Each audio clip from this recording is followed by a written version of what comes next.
Now y'all could probably actually hear me. I know everybody when I call, and I got that case on, they can't hear not a word I'm saying.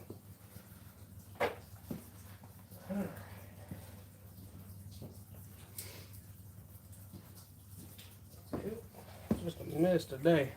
What's up, Ghost?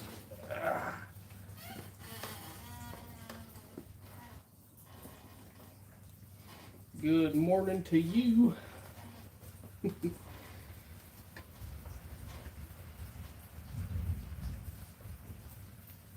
It was storming pretty good this morning.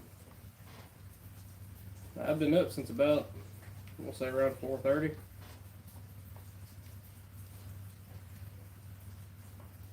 Appreciate that light, Ghost.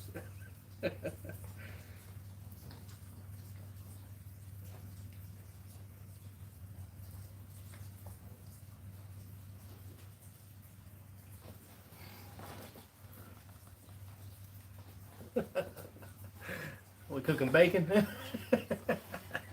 Yeah, I know it sounds like it, don't it? I hear you. Let's enjoy this. Yeah, buddy.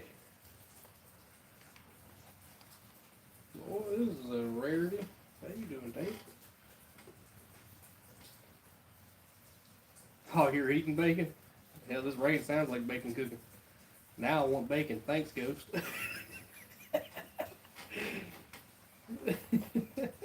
Sounds good, though.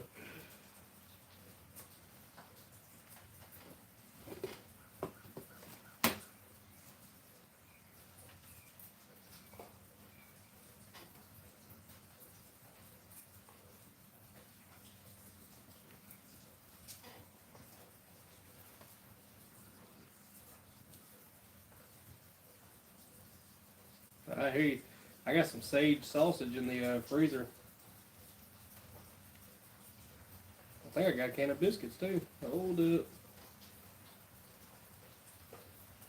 Oh, that's the best. That is. Did you do a Mary Jean special?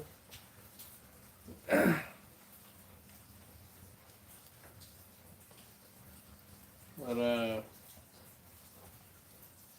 I might, here in a little bit because they don't get up until way later. Might make them some breakfast. A Mary Jane special, we call it around here.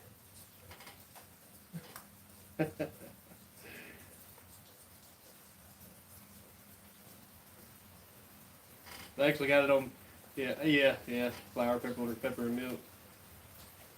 And then you cook up some sausage, you chop that up and add it into it.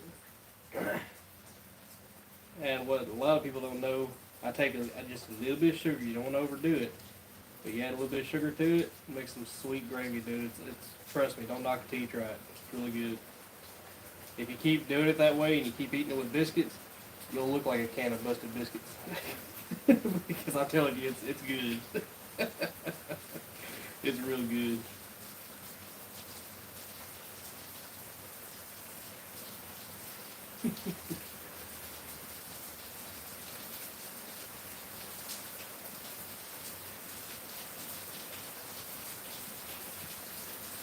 Yeah, now my father does the same thing there. Because at first I looked at him weird with it, and I was like, yeah, I never questioned it. It was good.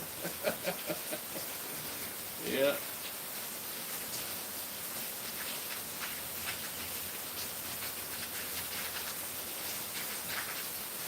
Yeah, he makes some good food, man. That's like, and you know what the weird part is? He can only make huge quantities of it. The only time it tastes the best is it makes like a huge, I shit you not, like a 4-gallon pot worth of something. It's like when he'd make spaghetti, he'd make it for everybody. He'd be driving around getting spaghetti out. That's the only way he knew how to make it.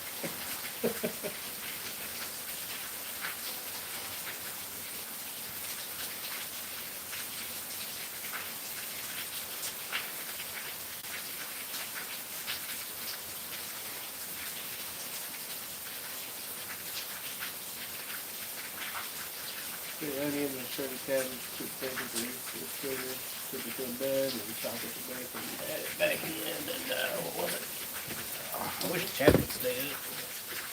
Let's see, add it back in, and use it as a hot dog topper. Oh shit, yeah. Hey, that's actually I'm stealing that. Oh yeah. Hey Tira, you soaking wet now? You just like being wet, don't you? Come on. Come on in here. Come on. Come on. There you go. Please don't shake right behind me. I got creative one day and it was amazingly good. I swear, dude. Yeah, I swear. Sometimes it just happens like that. Sometimes it happens like that.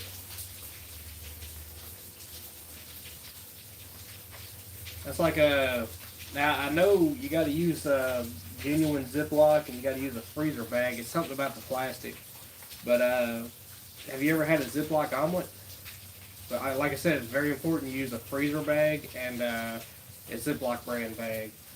But you can take eggs, scramble them up, bust all the yolks, and or you can really do it in the bag. You can just, as you crack your egg, like fold the bag over a bowl or something, fill it with that, put bacon bits in it. You can chop sausage up and put in it. You can do shredded cheese. It's best just to use shredded cheese. Do not salt and pepper. You will hit a salt vein, and it's not good. But you can take and boil that in a pot of water, and after about, of course, put you a dollop of milk in there. That'll fluff it up really good. But you boil it in a pot of water for a little over 10, 15 minutes. It's easy to check. Once you pull it out of the pot of water, you can squeeze it. If anything comes out, you just put it back in. But when it's all said and done, you have a fat omelet to put on your plate, and it's really good. But again, it's all about the bag choice too. You don't want to use a cheap bag or anything that's not freezer tight, because it'll, obvious. I have been to prison. No, I worked in a prison. Yep, they call them Ziploc omelets. You ever had a julep? That's a prison drink right there. You know how to find it. Feel for the waterbed. Yeah, man, I sleep on that for my back. It smells very fermented. That's some good alcohol. I'll leave you alone, buddy. No. No, I hear you.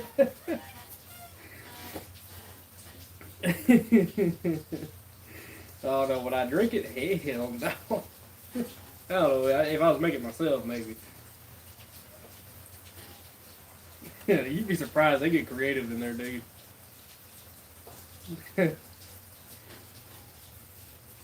They get creative. It's funny because before, see, we had a Supermax down here. And that's when I worked at it, and now it ain't even. I think it's a medium on one side and a women's quote unquote rehabilitation center on the other side. They it's not a prison. They say don't call it a prison, even though there's murderers in there on the women's side. They get to free roam. But what I remember when it was a Supermax, I was on site 1, and there was units 7 through 12, and we actually had labels for them because 7 was loony bin. That was you didn't want to have to be in that one. Luckily, I was yard. I got to go all over and got to do a lot of stuff. I even did transportation, perimeter, all that good stuff, and the fence walk. Oh my God, the fence walk. But anyhow, 7 was a loony bin. 8 and 9 was, if I remember right, it was. I might be getting these two mixed up. So 8 and 9 and 10 and 11. One of those two was shank production. The other one was drugs. And then 12 was the literal jungle, dude. Like I'm talking, that's where all the bad shit happened. Well, really 11 and 12, but 12 mainly. That's where. If you got a code called, that's where you was going most of the time.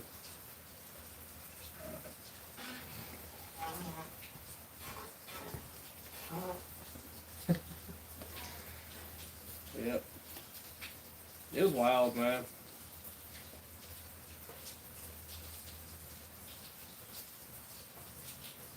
I kind of miss it, but I don't at the same time.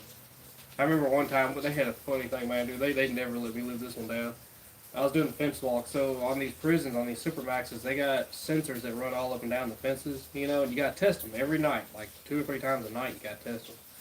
And what you do is they give you this metal rod, you run down, and you have to tap each section of fence 4 times, for it to pick it up. And they're watching it in control. They're watching the sensors go off in control.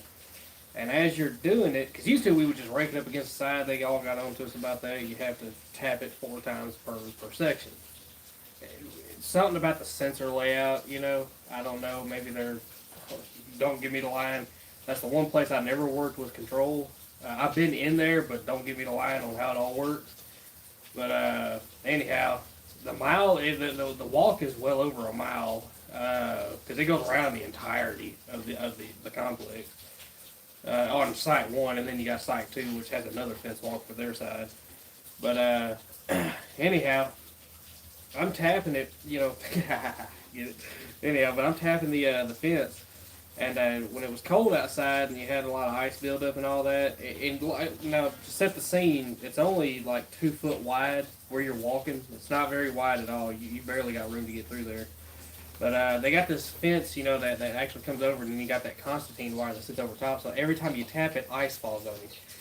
So you have they give you a state jacket and everything. You got a thick hood on it and everything. So I would just keep looking down, and hitting that fence, and as the ice falls, it just hits the jacket and rolls off. Sometimes you get a big chunk every now and then. But I come across a skunk.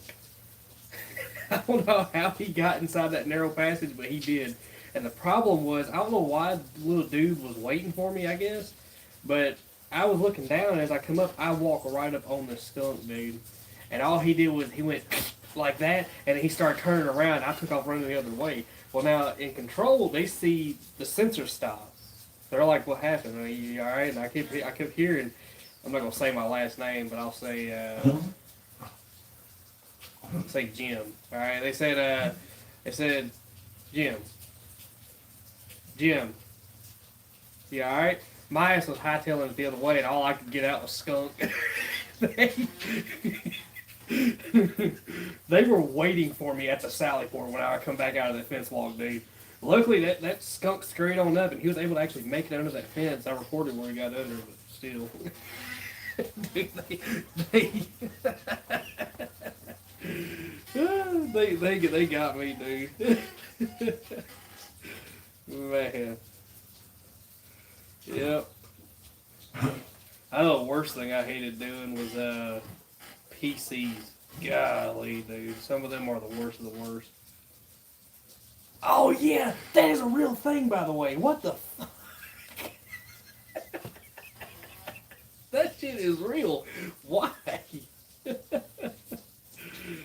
Dude, the hell's going on there, man?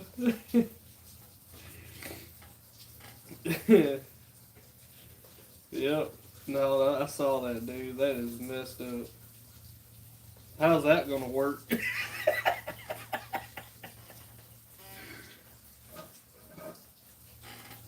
Hell no. No, I think Barbie's off the list if it's a girl that comes out of my wife. Yep, Barbie is off the list. Damn. What's next? You gonna open up a Cinderella doll and she's gonna have a thing hanging down there? With a beard? Hell no. I swear that's probably coming. Hey, hell, it probably already exists. Yeah, dude, I hated transporting PCs, man. Cause they, in some cases, or in most cases, they're the worst. Oh yeah, it wouldn't surprise me either, dude. But yeah, dude, a lot of the PCs that we would transport, freaking predators, dude. You had to carry them. You had to run them like through a rat tunnel, pretty much. All behind the complexes and shit, so they don't get seen.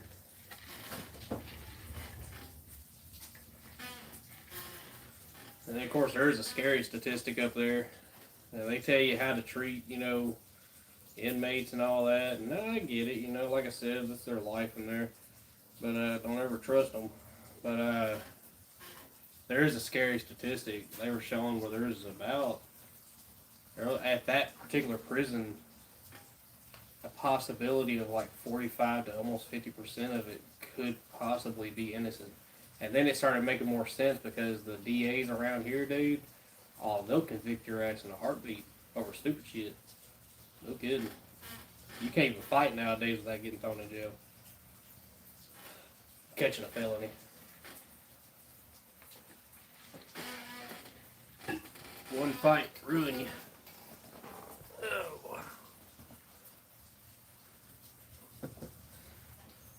I think.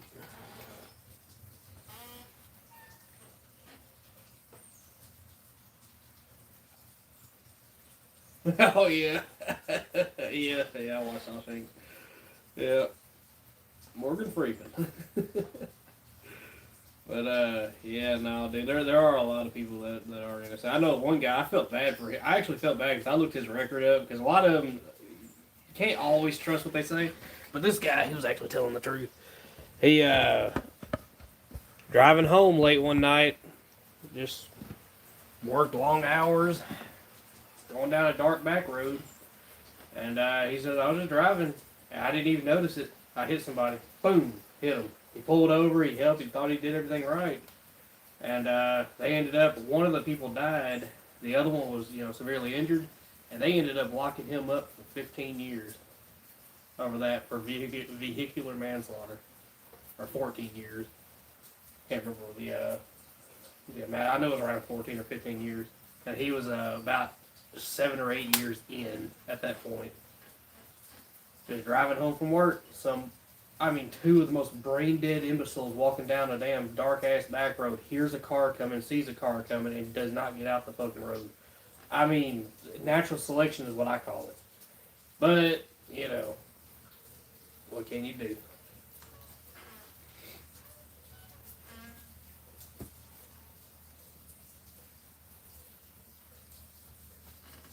We're probably not hearing the full details. There's probably more to it. I'm only hearing one side and then whatever it said on the report, but I don't know.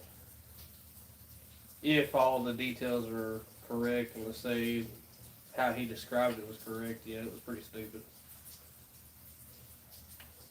I mean, I feel bad somebody died, but at the same time, How is it two people can't hear a car or see a car coming, you know, and still be out in the middle of the road? I hear you. Yeah.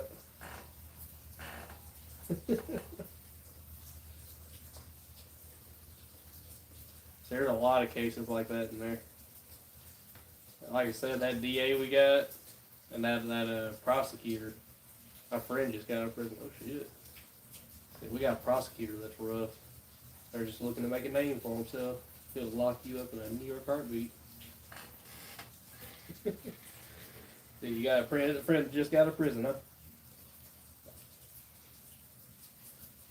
Went in at 18, was there for 6 years. Damn, that destroyed his whole youth, pretty much.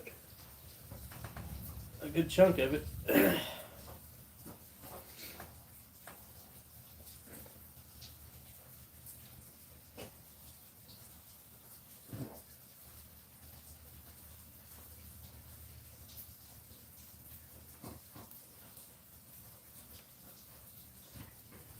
See, nobody ever really talks about this too here.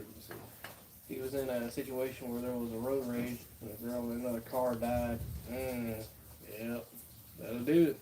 Hell, I had somebody road raging me, man. I don't know what the hell. Yesterday, I'll tell you about it after you're done. Yeah, that sucks. They had a car wreck, hit another car. Yeah, we see that shit all the time, heading back and forth, having to drive all that way. Especially road rage, man. So much of that shit going around.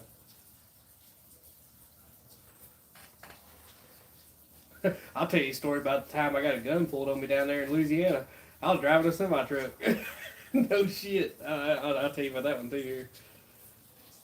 Took me over 6 years, and there was attempts to get them to finally admit the truth to me of what happened. Oh hell.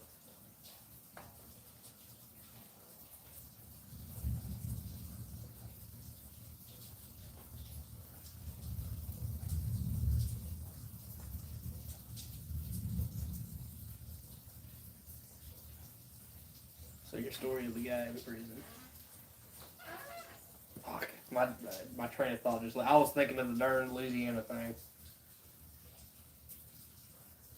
Yeah, that's true. That's true. You never know. I mean, I saw what he was charged for and all that good stuff and the report on it. That's about it. Yeah. Oh yeah, yeah, yeah.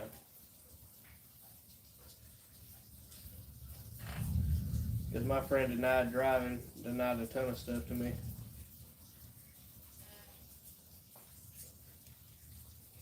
Even after he got out. Mm.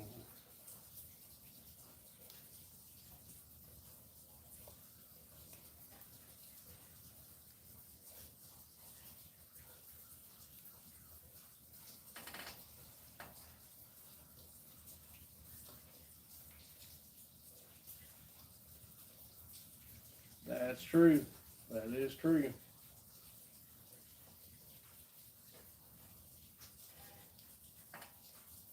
There's probably a lot that happened that day. Yeah. We see on this guy's report, he wasn't intoxicated or nothing.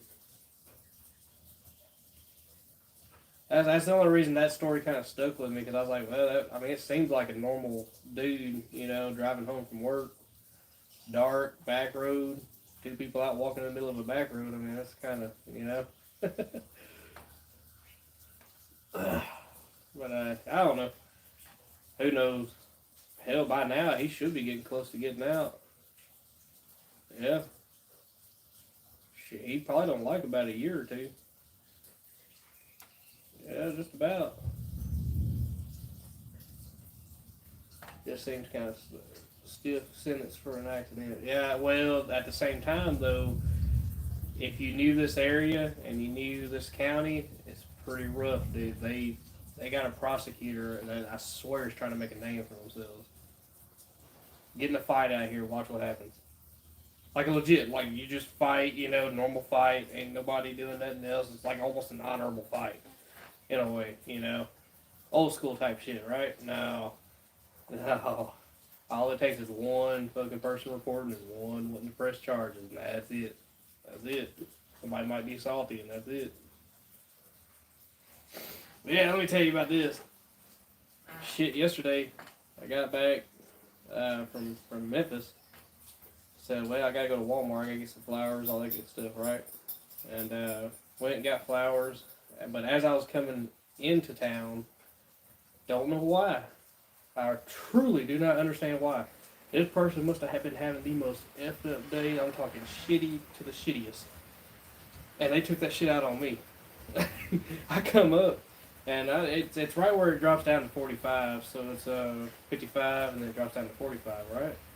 So there's a truck in the left lane. Now, it's just a pickup truck. It's not semi. It's just a pickup truck, left lane. I come up, there's a car in the right lane, but they're moving a little bit faster, so I'm behind them.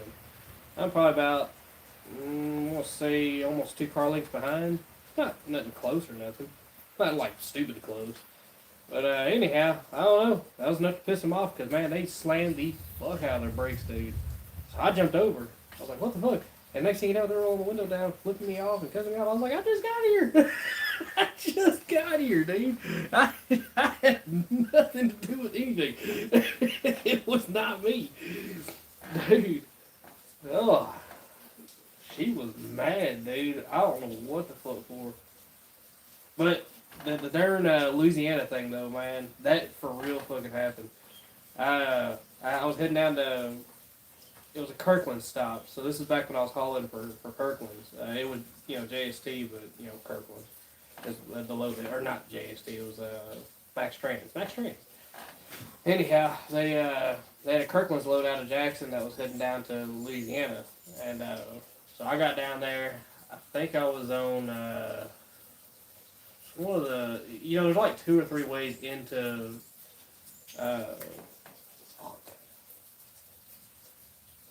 Big ass city down there. Gonna escape from Halen. Anyhow, it was the main city that's down there in Louisiana. I was coming out. I was on one of the back ways coming out, heading towards 10. That was the interstate, I think. That I was heading towards. So you got these long bridges you got to go across, right? So anyhow, it's before all that. We hadn't even made it to that part yet, and it's like a divided highway, just a normal divided highway. Well, I have a CD radio, so I'm hearing what's going on. We're backed up in some bad traffic. Well, a trooper got on the radio and said, hey, if anybody listening to this, if you can get prepared to turn around, we're going to be shut down for about 3 hours, and I could see up ahead, I'm well above cars and all that, so I see it's a long jam. He said, if you can make provisions to get turned around, might as well go ahead and do it now. He says, we're turning people around up here, it's going to be about 3 hours. So that's what I started doing. I throw on my left blinker, and we're just waiting, because like I said, it's not moving. It barely moves. Well, the car that was beside me, he knew, I told him I pointed, I was going to go around, and turn around. So he just waited, and it was cool. The dude was cool. The guy behind him, however, did not like that idea. And, I'm thinking to myself, I'm like, I'm reducing a whole semi-truck plus a 53-foot trailer worth of space for you, right? If I'm turning around, I'm making space for you, right? That would be wonderful. Not this guy. It was in a white Charger, if I remember right. So anyhow, this guy he lets me over, so because there's a big center, where the islands are and all that, So I get turned around there, and I make it back the other way. This guy's blaring his fucking horn behind this other guy, Well, anyhow, that guy moves up like normal, and then this guy comes out behind and starts chasing me the other fucking direction, I'm like, why are you so fucking pissed, dude? I'm out of your way, am I not? So anyhow, long story short, he pulls up next to me. He's digging all inside the center of his, where his console and shit is, dude, and where his seat, the console meet. And, he pulls out a fucking gun. Now, he never pointed it at me because I would have fed his ass to the gators, because, semi-truck plus car, truck's going to win. But, he never pointed it at me, but he did pull it. He brandished it, for sure. And, And then he turns around after all that shit was all said and done, like after he called his bluff or whatnot.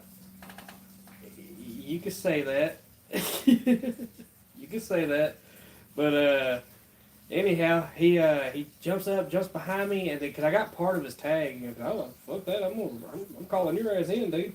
Anyhow, I got most of his tag, but I never heard anything back from it after I called it in. But regardless, he jumps back in line. He turns around and gets back at the very back of the fucking traffic, dude. I'm like, serves you right, guy. You're gonna sit there for 4 hours now. I mean, dude, the stupidity on that one. But the fact he pulled a gun over something so stupid, I didn't even do nothing. Like the guy behind him had brains. Was like, oh, this guy's, he's getting turned around, right? Must be low on time, whatever, right? He understood the assignment. The guy behind him did not. Yeah, you can say that. Yep. It was something like that. Dude was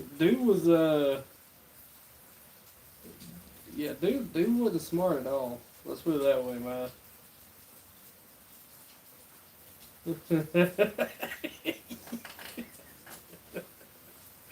Oh my god, dude. No, dude, it's just, I don't know, man. Some people just, you know. Yeah, I think so. I think you made your point. Oh man. Yeah, dude. That was a wild thing that happened to me. That's the first time I ever had a gun brandished my way like that. Yeah. No shit.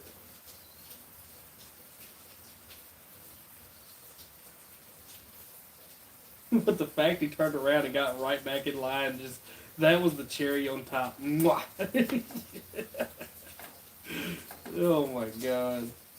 You wasted all that time and you put yourself that far fucking behind for nothing.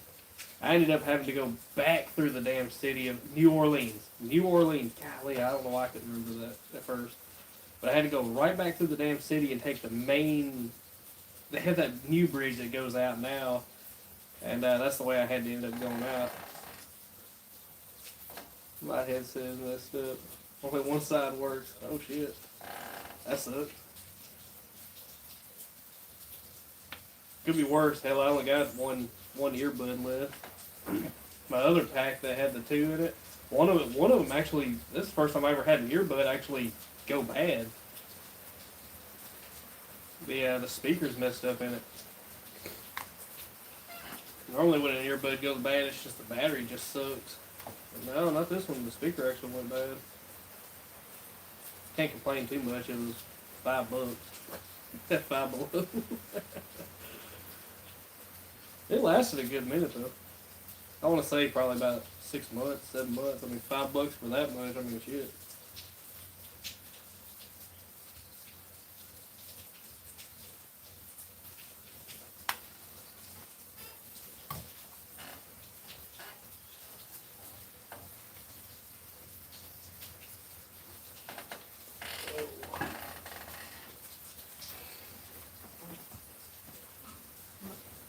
Yep. You can't complain too much.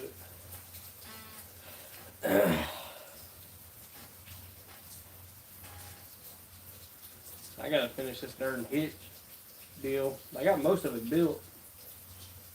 I'll show it to you real quick. Oh.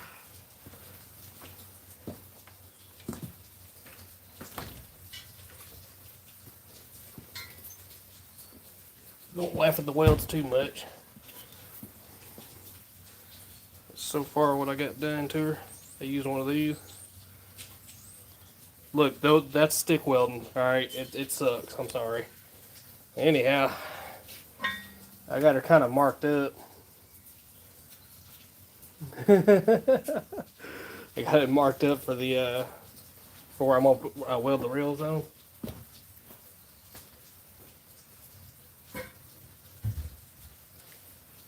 Oh, that old stick welder I got. It's good and all. It's just my welding ain't what it used to be as far as that goes. It's been a long time since I welded stick. Oh yeah.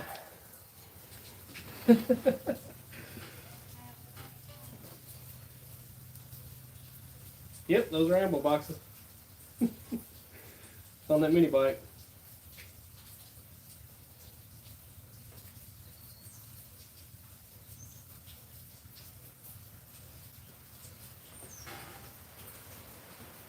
Oh, here comes the rain again.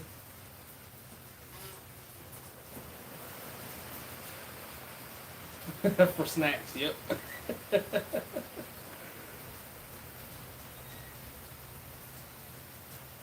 Yeah, it actually turned out pretty good. I'm looking everywhere for. I gotta go to a surplus store to find this. I'm gonna say a 30 millimeter can or something like that. You know, something a little wider. You know, than these 50 boxes. Which these ain't even 50 boxes. These are five. I think 556. What they're for. Yeah, I could probably get away with just a 50.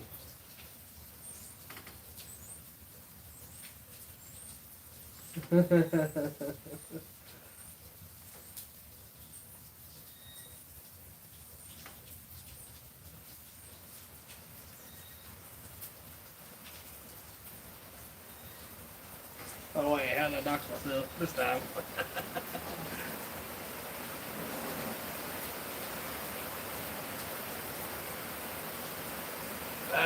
Let's see. Biggest town would be Dyersburg. We're supposed to be getting some pretty severe stuff there. You alright, Sasha? Oh, she's on heartworm field. She's on her second round. Look at that light, baby dog. Oh no. Crash your brain in the face. Yes, it is. I got some AIDS coming out.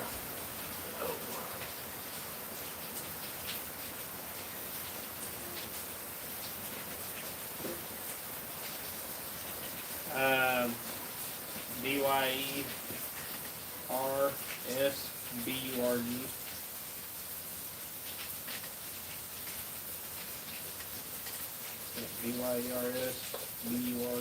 BYERSBURG. Dyersburg, Tennessee.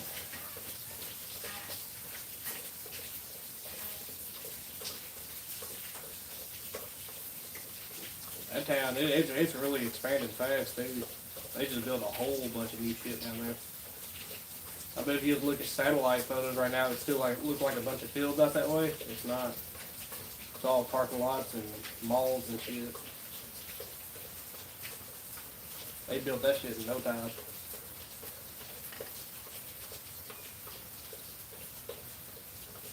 I mean, Dyersburg was always kind of big, but shit, if you keep going at the rate it's going to have skyscrapers and everything else before long.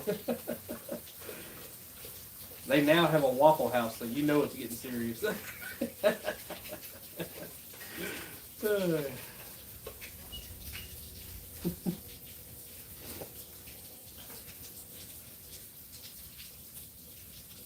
Yeah, I think we're good now. I think it's already passed over.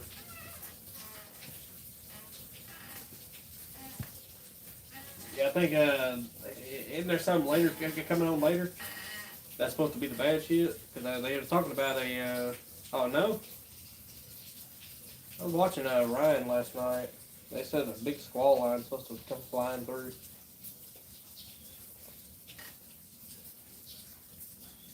Oh yeah, that's what I was thinking, yeah. I think he said it was towards the evening, like around 5 or 6 p.m. That's when the bad shit gets here. Right now, it's just kind of your normal storm, you know? Thunder, lightning, some rain. More rain than anything. But, apparently in Blytheville, yeah, yep. I shit you not, dude. Where I live right now, I watched it from the bluff. I watched the supercell that hit back in 20. I want to say 21, was it? It was December 11th. Good news. The good news is these storms are working over the atmosphere. Okay. Couldn't tell you what that meant, but yep, okay. I'll agree. Yep. We watched that supercell go by, man, we saw it just a cluster of freaking lightning. You could just see it from here. And it was so warm, too, man. December 11th, and it was like 75, almost 80 degrees outside. Me and my wife were out there in t-shirts. It was that warm.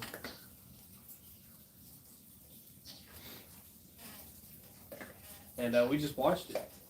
And it was tearing everybody up. We had the live feed up of the people who were on the ground out that way. And we just watched it from one end, move all the way to the other end, just a ball of lightning, you know. Most awesome view you ever seen, but I felt so bad for the people over there. And then I didn't really see the true extent of the damage until I had to take a load up to Louisville. And I went through there in the dark. On my way back through, me and my wife saw all the damage, dude. We like fell out. Like that shit tore it up there in Kentucky. It tore it up down here real bad, but it tore it up in Kentucky too, really bad. And the bad part was my freaking brother-in-law. So he's Japanese, man, but he's more American than anybody could ever know. You would never tell it if he talked. You would never tell it. But anyhow, he can speak it fluently. Don't get me wrong. He can speak Mandarin fluently. But he was out there camping at Fort Pillow. I shit you not. He was camping out there, and they got hit with a tornado. It actually mowed down like completely to the slab the store he had went to that night because it was going to be unseasonably warm, you know. So they went camping and everything and fishing. He just got recovered. Like I'm talking, he hadn't been out of recovery for long as far as you know, long story there. But anyhow, he in a tent runs to the shelter they got, and then all the mess goes on. His tent's still there when he comes out, but that store they were just at that was just down the road, completely swept away and gone. All them cabins that were around that store, gone. All that was gone. Let's see, what is that? Let's imagine the sky just as a pool of energy. Storms require energy. Each of these storms use a bit of energy, so it's not. So if it's not raining and a storm comes along, there's a huge pool untapped. Yeah. So it's draining out. That's good.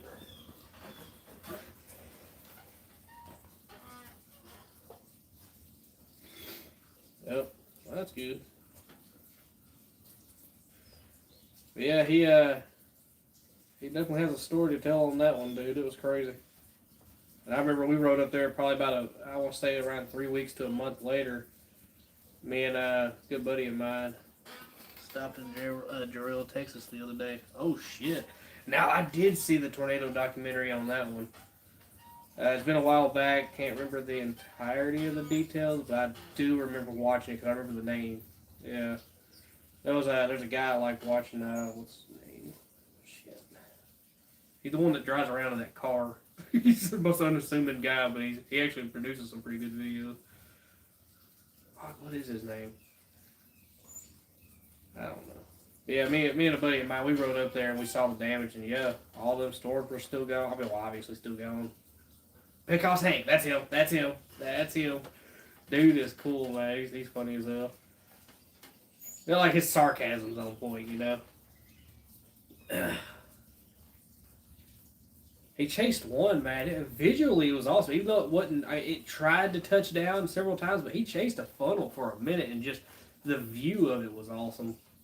I mean, I call that a win right there. Even though it didn't like come down and be a full tornado for long, you know, it like come down, shot down a couple of times, but the visual effects of it, just seeing the clouds like that, man, like really seeing the inner workings, because he was damn near under it. It was awesome. That was a recent video, if I'm not mistaken.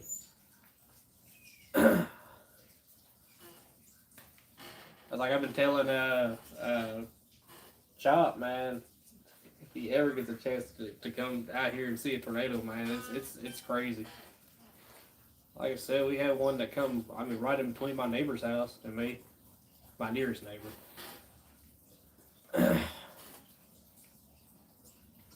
Yep.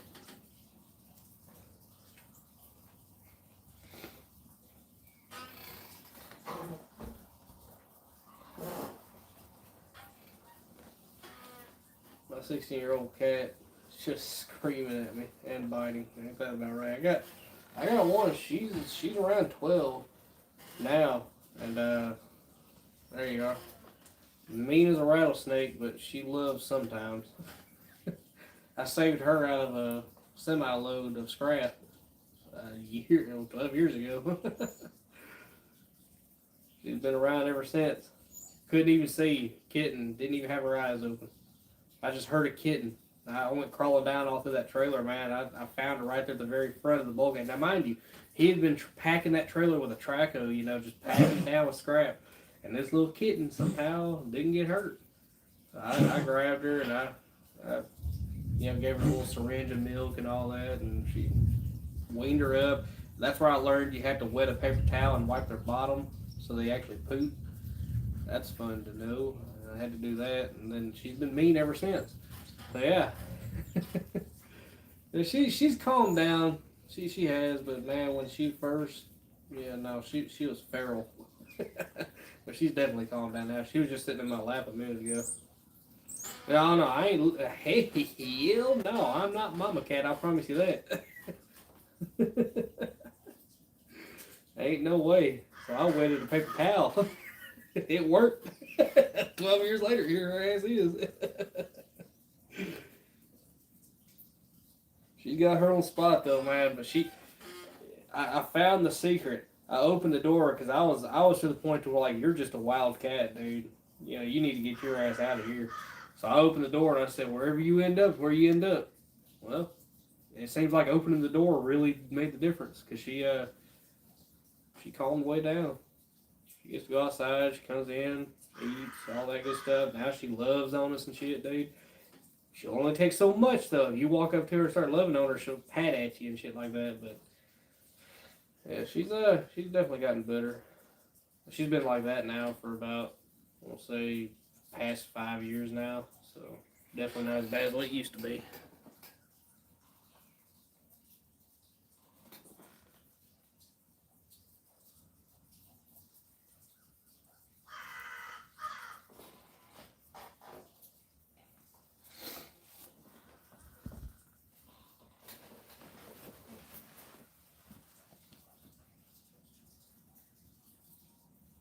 I swear I just saw a drip of water.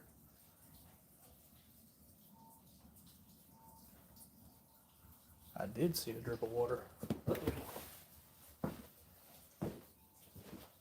think I did.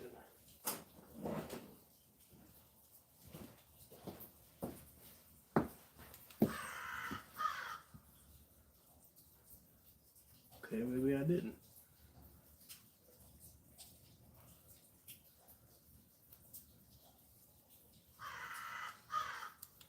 Okay. Thought I saw a drip of water in here, which would not be good.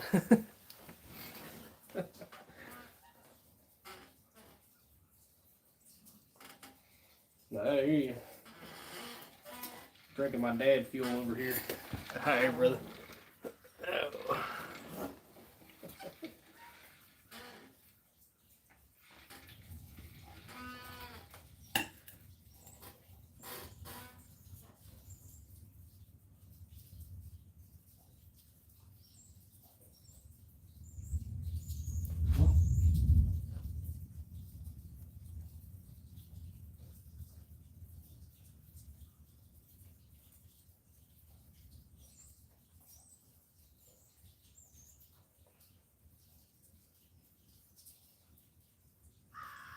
Little Pira there, man. She's a good girl.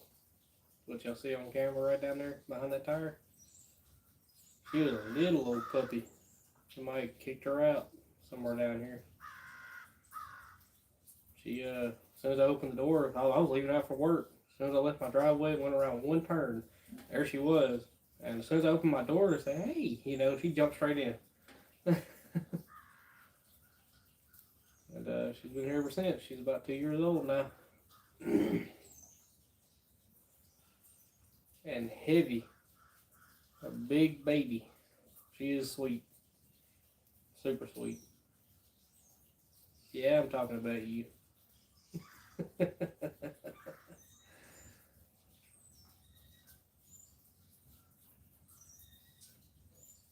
She was super skittish at first, man. I mean, like she jumped in my car, but even after that, she was so skittish.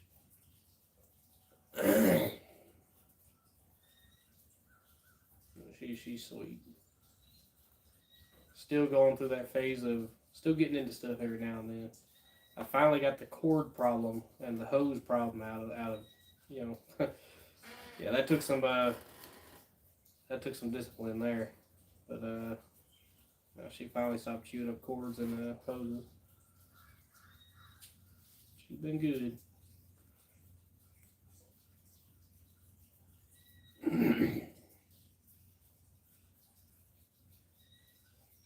Last weigh in at the vet, she was over 100 pounds.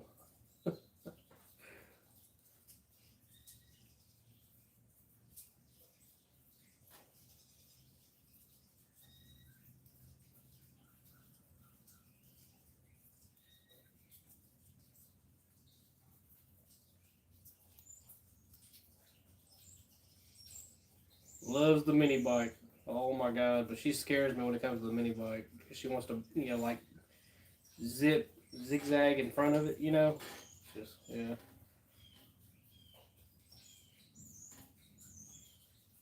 She knows when I hop on that bike there, if I don't go off into the field, which I'm not going to do with street tires now, but if it's super dry, I will. But anyhow, when I hop on that bike, she knows I'm heading down the driveway going to work, so she won't follow me on that one.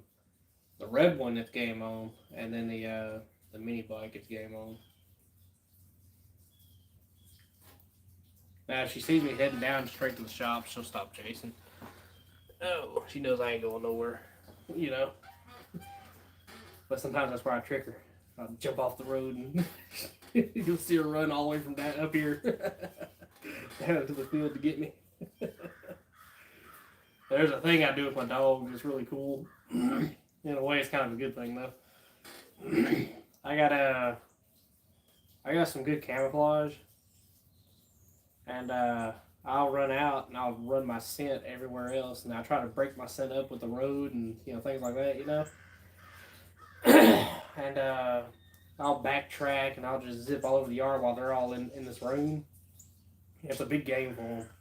I'll text my wife, let them out, and then I'll hide somewhere and get all camouflaged in, and you'll see them zip all over the way everywhere I go. Backtrack. They'll run back and forth, and then it's like when they lock on, boom, they go straight for you, man. They can find me every time. It don't matter what I do. I've even hidden in cars. Like I thought I was going to be slick and get in a car and hide. No, that didn't work. They found me. They went everywhere I went, but they come right back and they was like hanging around the car, and then finally she put her paw up on the door. I was like, She got me. I've climbed trees. I've done everything trying to get away from them. They always find me.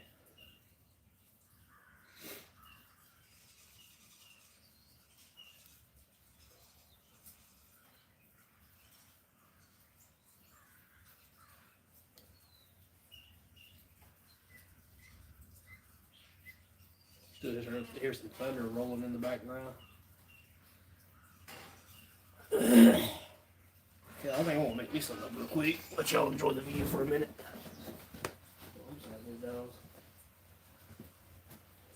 I'll be right back, y'all.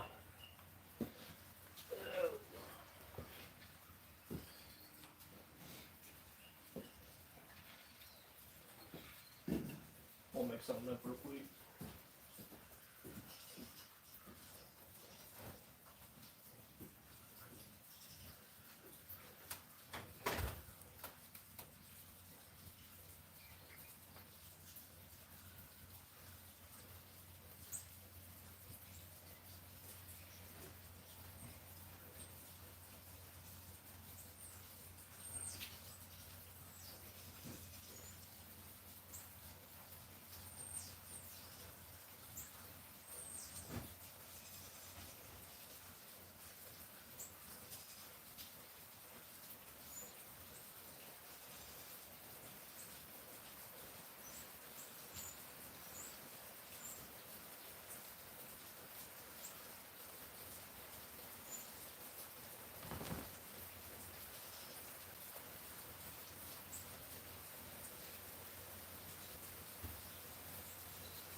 on, get out of my seat.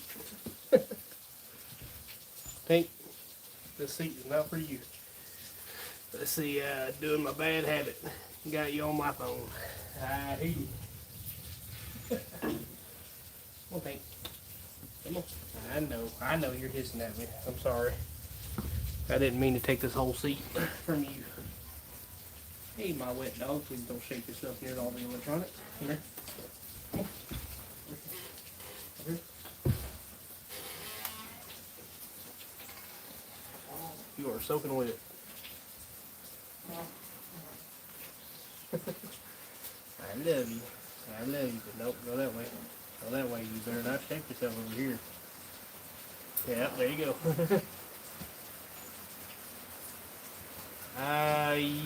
Not really. I use Marketplace at the most. At the most. That's it.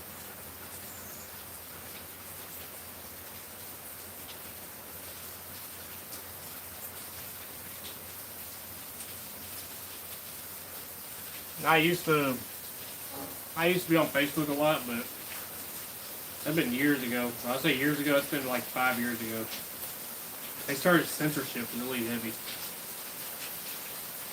I know YouTube's kind of about the same, but it wasn't as bad as Facebook was at that time. Right? I'm doing it now.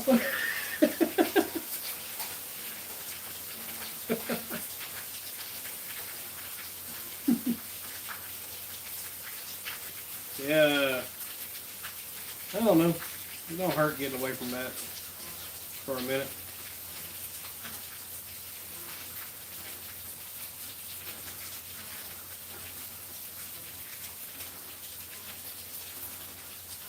Everybody I got, all the friends I have, I see. You know, I actually go and see them.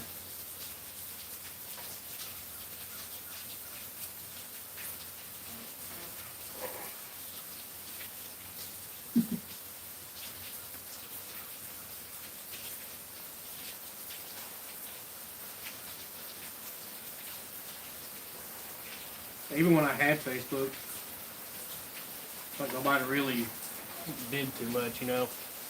It was more memes than it was anything. That's what I was mainly into. And like I said, man, Facebook was coming after me left and right.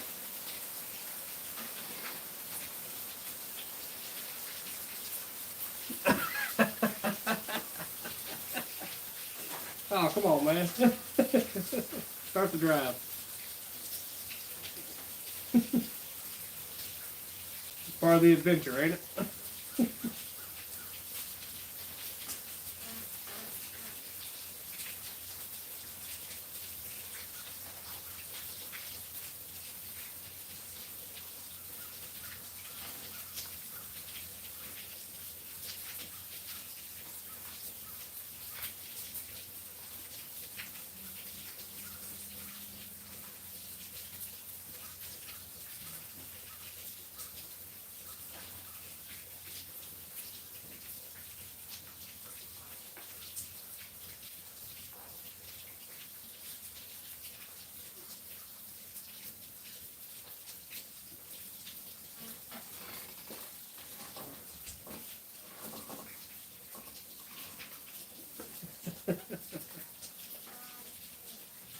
Hell, they got that go live together thing on here. Hold up. Let me see how that works. Let's see. I think you gotta do it before you start the stream, but they got a go live together type of feature.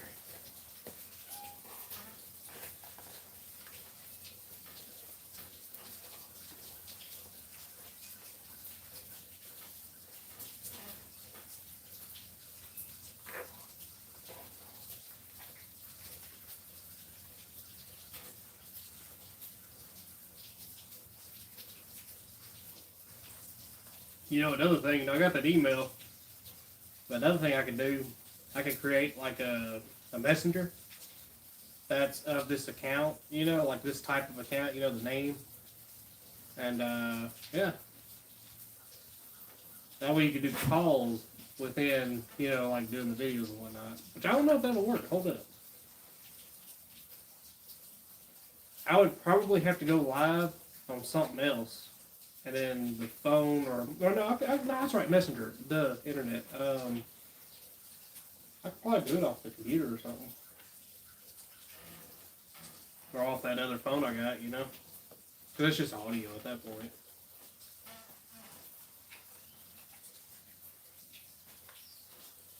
Yeah, I'll probably work on setting that up.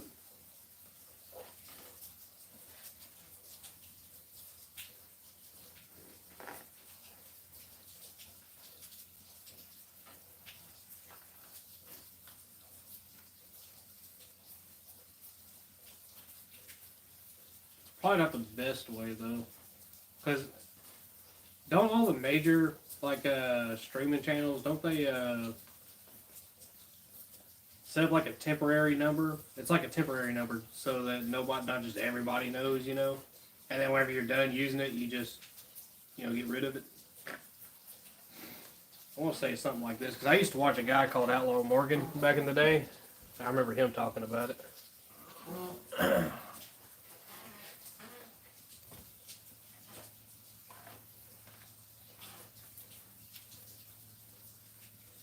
Yeah, that's right. That's right.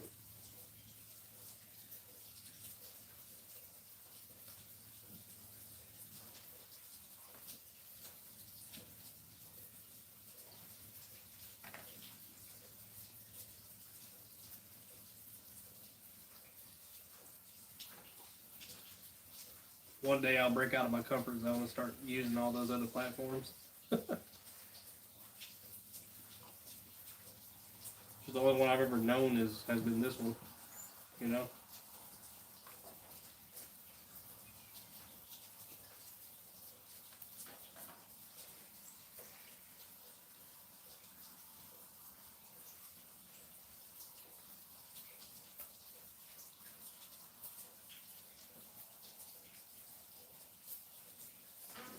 So I'm taking my wife out this around lunch.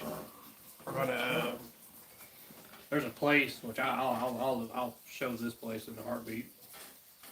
It's Grecian's over there in Dyersburg.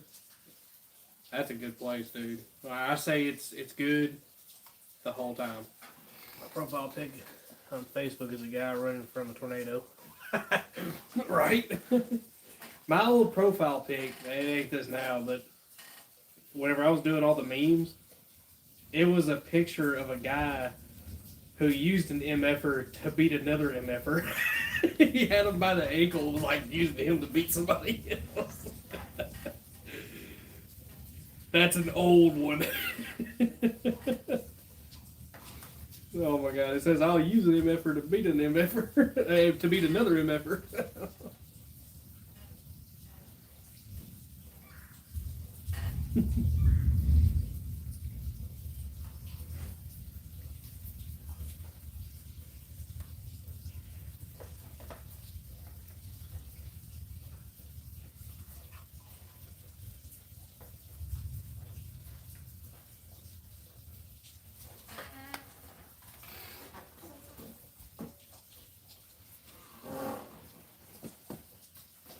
Yep.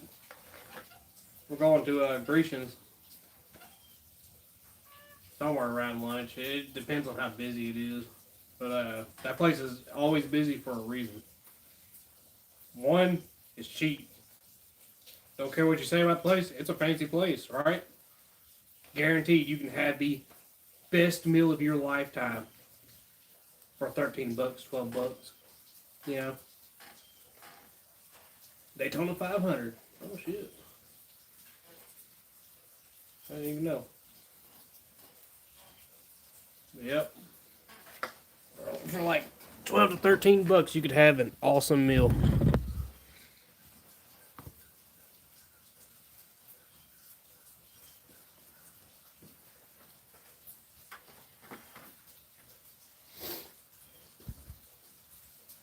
And you can expect the meal to be that good every time you go in there. There's never been a time, and I'm not even kidding you. I hear you. But There has never been a time I've been in that place and it has ever been bad. Not once. And I've been there a lot. Like, I've been going there ever since I was 14 or 15. No shit. And the prices have never changed. Because, you know what most people don't understand? Most companies and most businesses, if it ain't broke, don't fix it. There's a guy named We're Gonna Lose that trolls people on NASCAR video games. Oh, yeah? Highly skilled.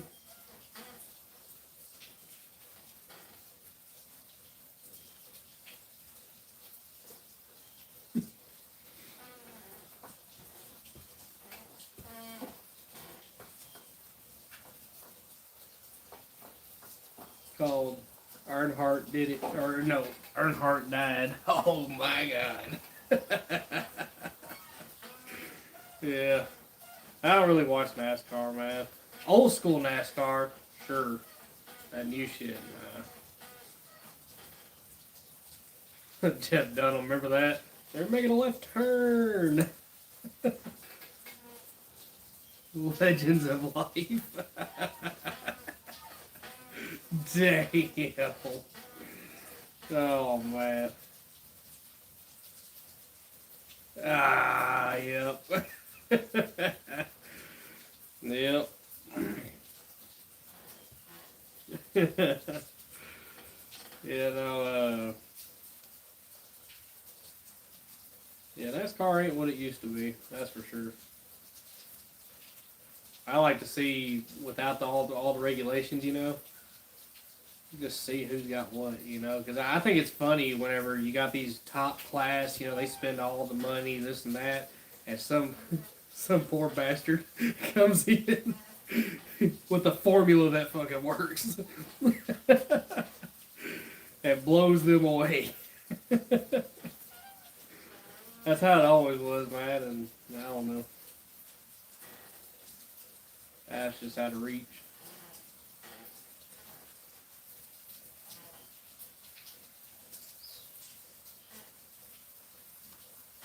See, he'll fake sneeze and put them into the wall, crash them into bits. Oh, that would be rough. How'd you courage? Point of view, you're a fighter pilot in a F-22 Raptor. How'd you? Bombs released. What? We're over Nashville. Oh man, I gotta stop. That's terrible. Oh man.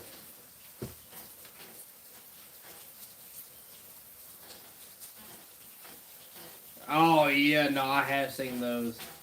Yeah.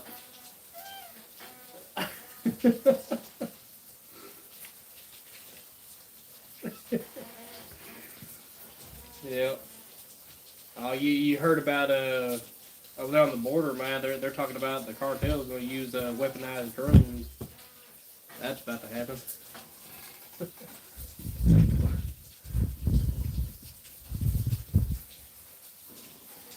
Gotta get more of a view.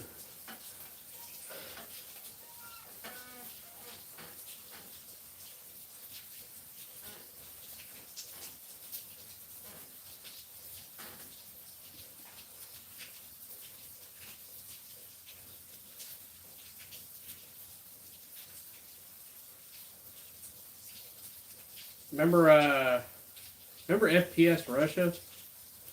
Remember he took that video with that drone? Now this was a long time ago, but it had a. I want to say he had a freaking AA-12 on the top of that thing. It might have been something else though, but for some reason my memory says it's saying it was an AA-12. And he had it on top of a freaking drone, firing it into the side of a dirt mound, trying to hit a target or something. That shit was crazy. The man was ahead of his time.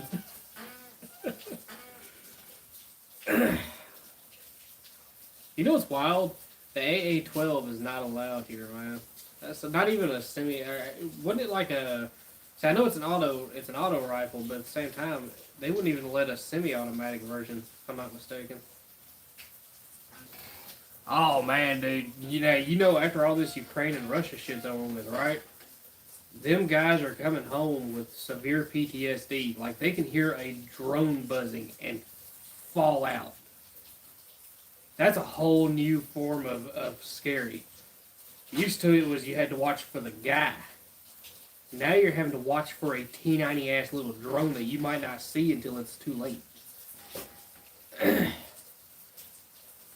That's a whole. Oh, you catch that? You see that? That was pretty. That was pretty cool. What a crawl. There it goes.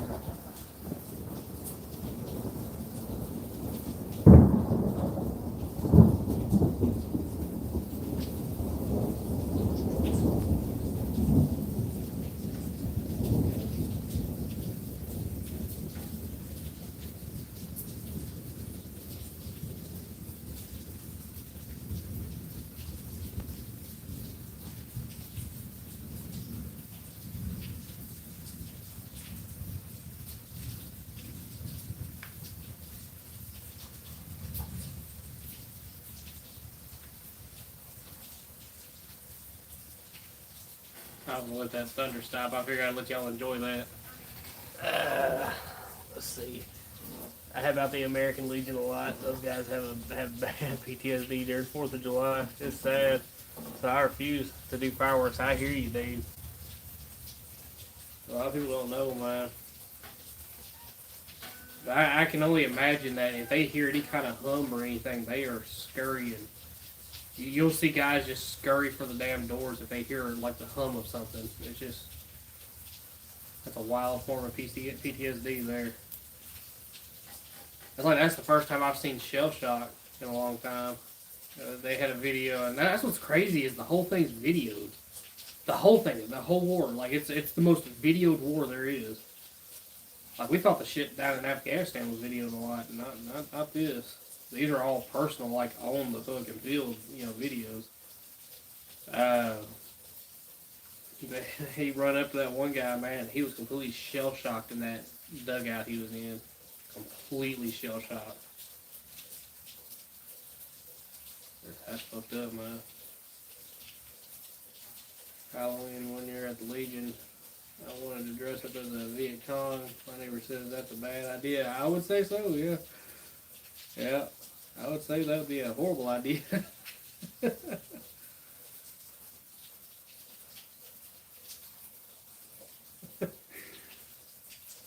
Get Gran Torino'd. Yeah.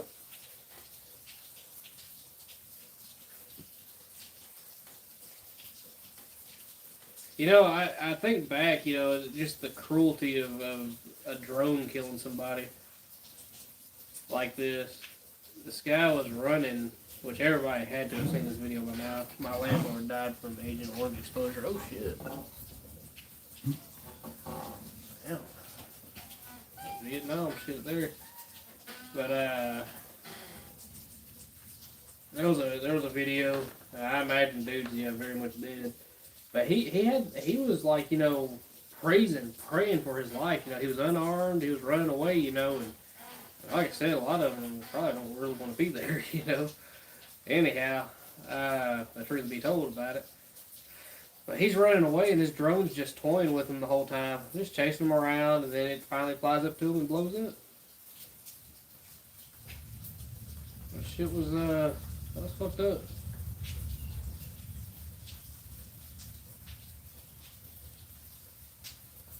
I've seen some fucked up shit. He's also a neighbor, but I got a buddy down here. He's a ranger, Army Ranger. He was back in he fought in Afghanistan. He was on a Bradley. The Bradley. They want to say they're not a tank, but pretty much. But he was on a he fought on a Bradley unit, and he carried a camera with him through the whole thing. Oh, he's got some footage, man. Dude, you would. You wouldn't believe, man. You just wouldn't believe.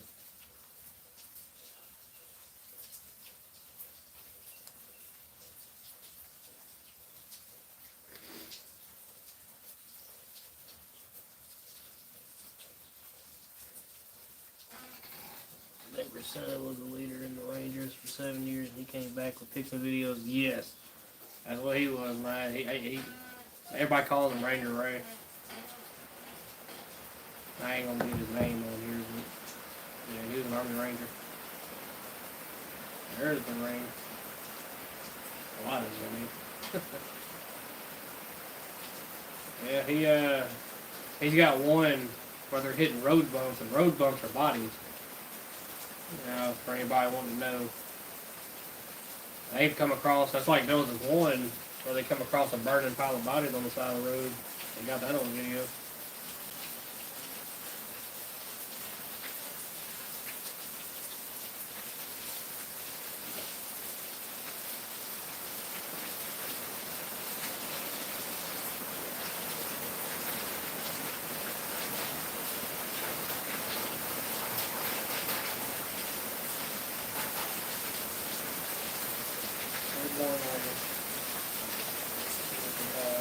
Good morning. Let me screenshot it. Hold it.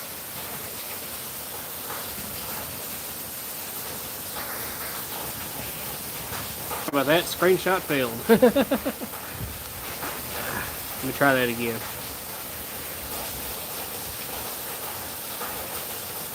There we go. That's more gooder. Look it up.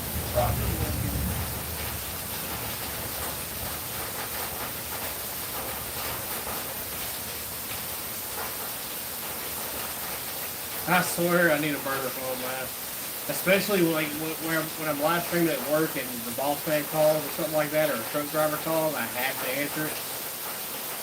I try to let everybody know, but sometimes a lot of people don't know, and the second I go to answer that phone, like all the views go gone. Because it blacks out, I think, on y'all's end. Or it freezes or something. Yeah, that's definitely on the agenda. I've got to do something about that.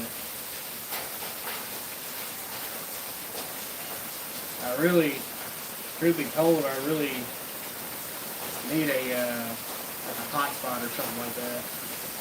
That way I can run another phone from the live stream, and then, or I just need to pay for a hotspot on my phone. There you go. I don't know if calling interrupts that though, because it might be the same boat. I gotta find out. I think if you call somebody, yeah, I think it does interrupt the Wi-Fi, doesn't it? The Wi-Fi hotspot. They won't tell me.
It's kind of hard to hear with all the rain.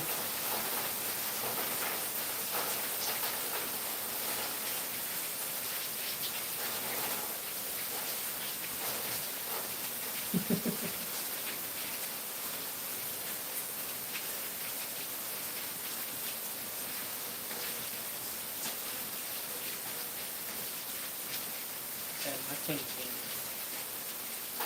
I didn't handle it, trying to swat it.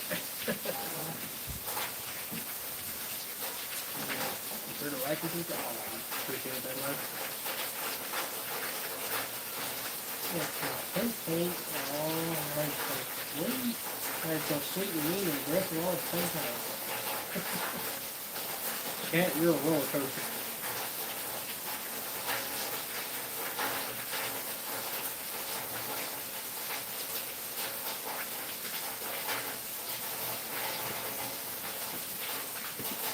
Oh, it's dripping on the grill.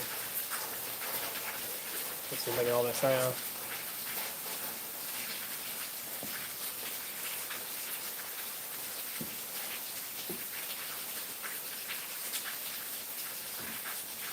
Oh yeah, it is.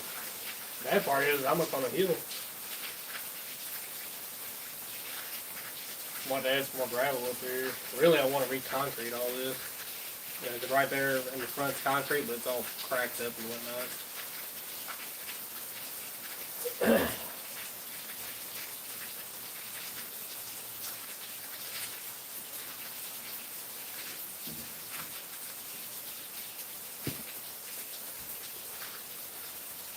Yeah, there's a lot of rain though.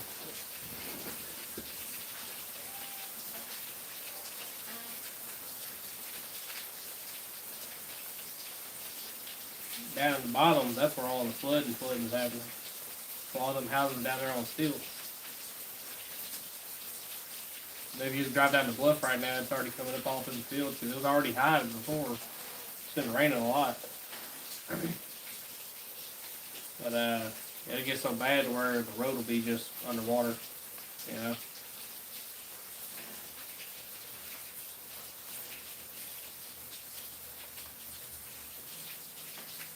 That's where a friend of mine I used to work with, he died. There's a culvert down there. There's a large culvert, don't get me wrong, but he was swimming, like in, you know, where it's all flooded and all that, you know, in the field, you know. He was swimming over there, but the current ended up dragging him over there to that culvert. When he went inside the culvert, his friend, everybody was like, you know, looking for him to come out the other side. He never did. And the problem was that culvert was full of trees and shit, you know. And he got trapped, he got his legs stuck. They killed him. He didn't think that current was going to be that strong. It was. He didn't jump like in front of the culvert. He was swimming over, you know, like he jumped in over there, like off the side of the road into the field. You know, where it's all flooded up. And, yeah, current took him away.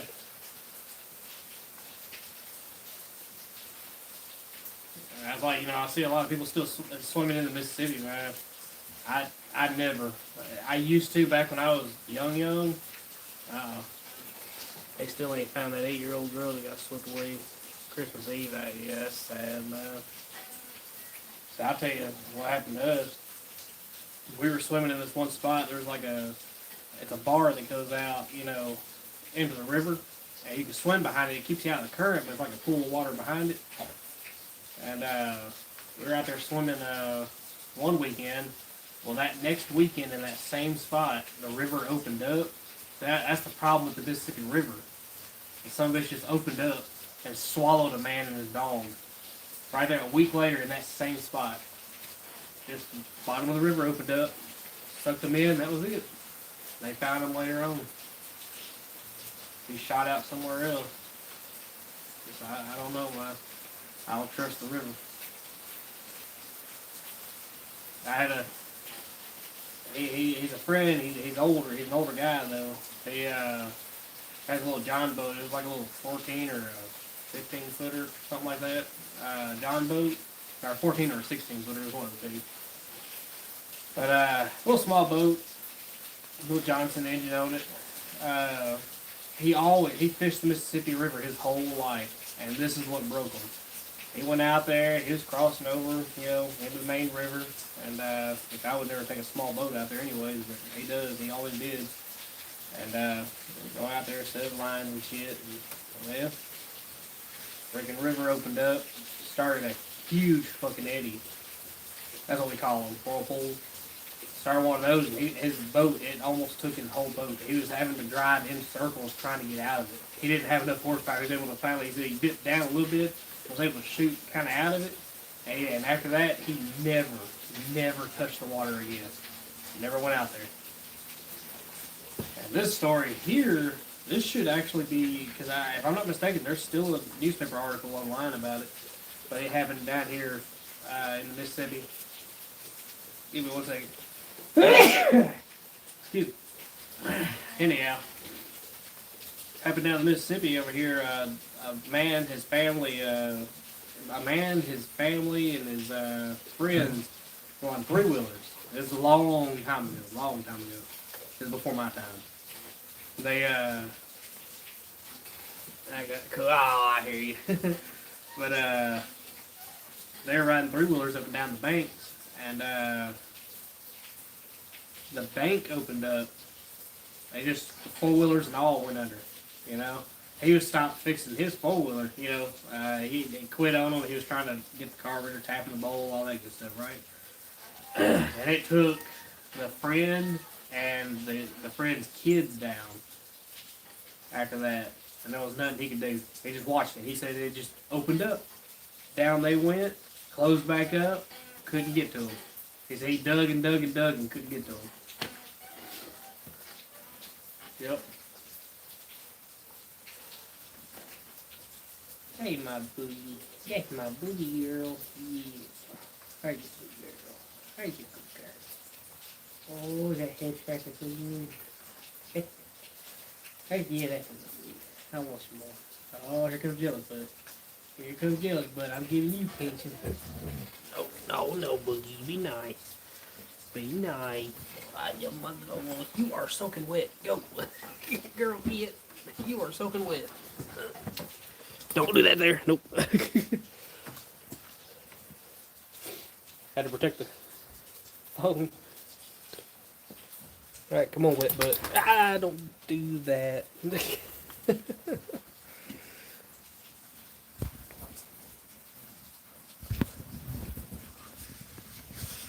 Oh boy. No water on the lens, is it? Nope. Got it all over here though.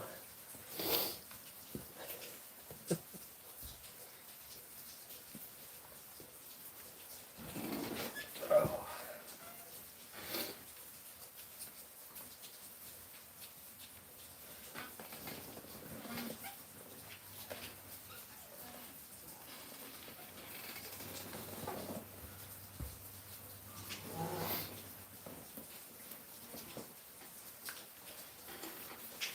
Yep.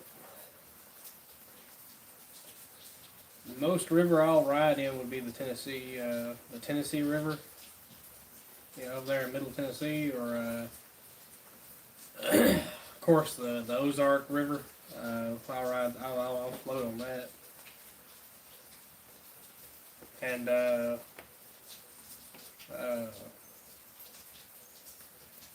I'll get in a boat on the Forklier River. That's about it, and the Ovine River. I won't go near the Mississippi though. I just won't.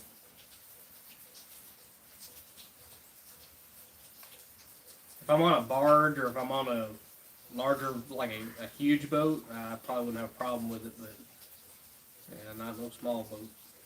And then them people who get out there riding four-wheelers out whenever it's all dried up and shit, dude, and you got big parts of Mississippi dried up, oh, screw that.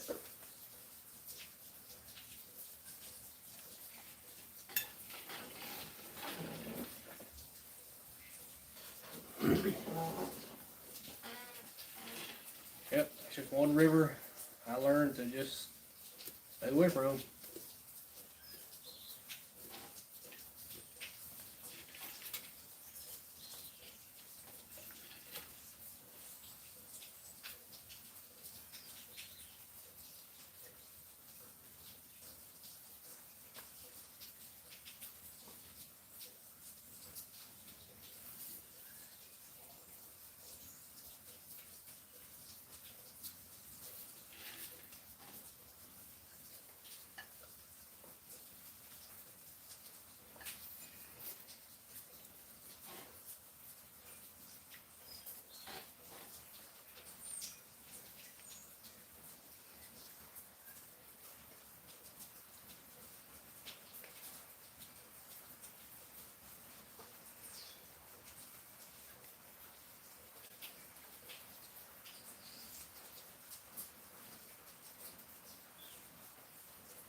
Go move that Tahoe. Get us a better view. Oh yeah. I'm gonna move that Tahoe out of the way.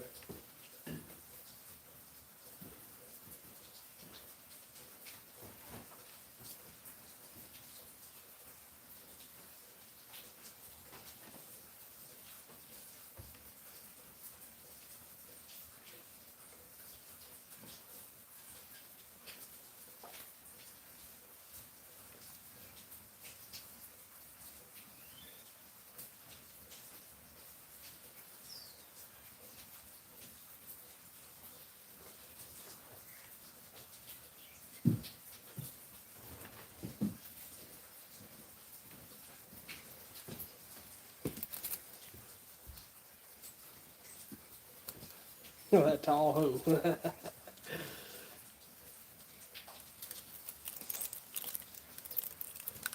It's my wife's keys, man. This thing right here, every time she gets me to put it in my pocket, that always arms itself. I swear I'm gonna get sprayed one day.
Be alright.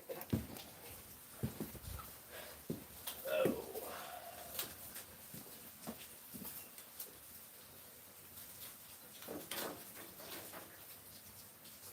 That's a better view, ain't it?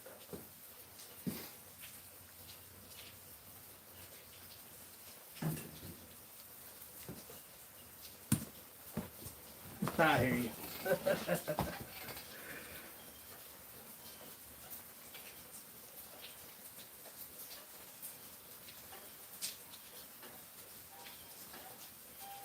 Don't you know the MO? This will stay up all year round.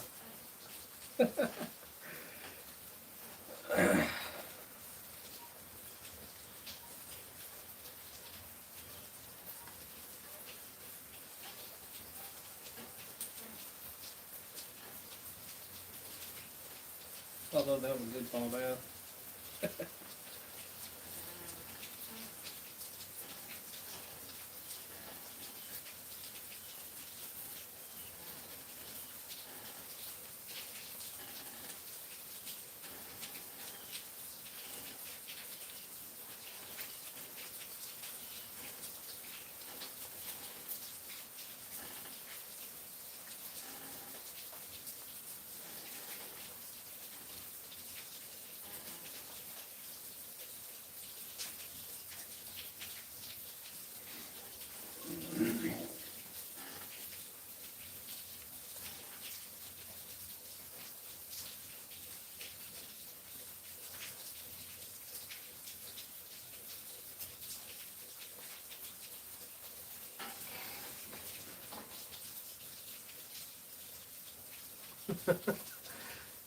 No water.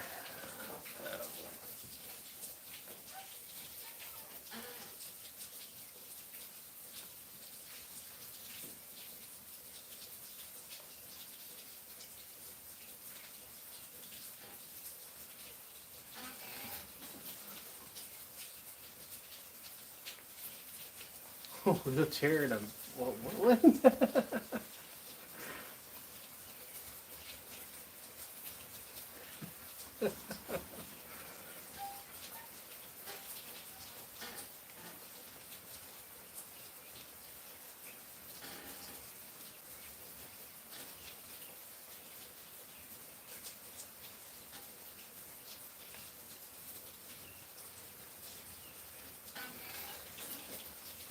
hell no.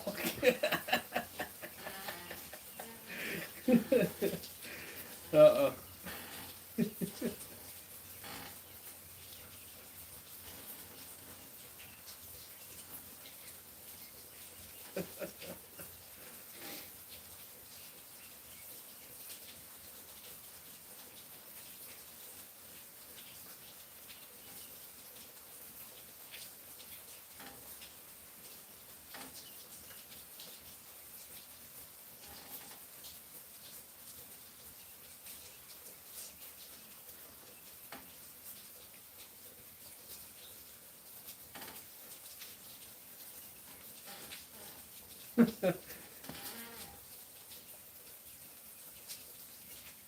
Hey there, King Tank.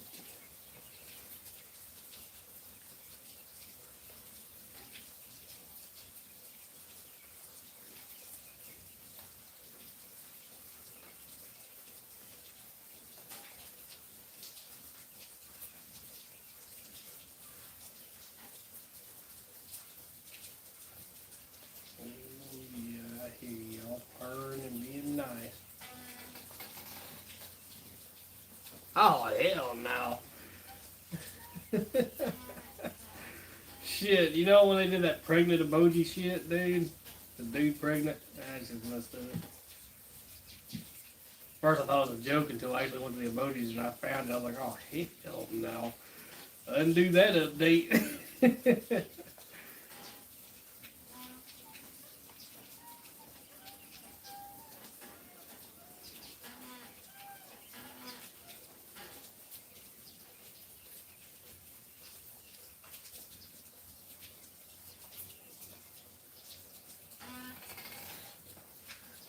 What the fuck is going on with you?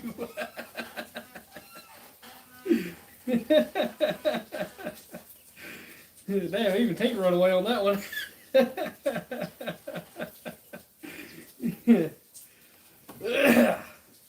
I swear, dude. I swear, man. If you dig through your emojis, you should find that darn pregnant dude one.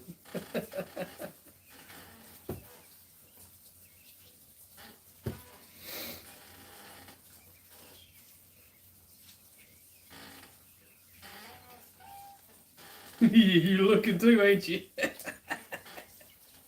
I no kidding, it's there. It should be there. Yep. There it is. Told you. I remember there was a meme going around or a joke, and I was like, no, that's just some bullshit. And I shit you not, I looked on there, I was like, holy fuck, when they put that there? There it is. Because that's possible, don't you know? Right. Oh man, I'm so glad. In a way, I'm relieved that all the hopefully all this shit's coming to an end. I think it got so crazy that just even like it actually affected average people enough to where they just said, "Fuck it, we're tired of it." Because I know a lot of people quietly that's not on camera all their life, and you know they ain't about all that bullshit. They're saying to themselves, "This shit ain't normal," you know. They might like put on a straight face and all this and that whenever somebody's talking about it like, oh yeah, sure, good thing, woohoo, yeah, go whatever you are. No, reality after that's all said and done, like, what in the fuck is going on here? No, dude, it's not right. It's not normal, and I think people need help. I really do. I think people need help. There's already enough craziness going around in the world. It's a whole other thing to be supporting it.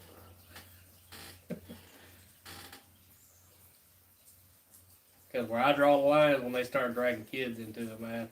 And for some reason, they have the biggest fascination with trying to teach your kids that shit. And that is not, no, sir. That is not okay. Or like they don't want us to be all surprised when we see somebody like them. I'm like, dude, it's because have you looked in the mirror lately? Does any of what you're doing look normal? Absolutely not.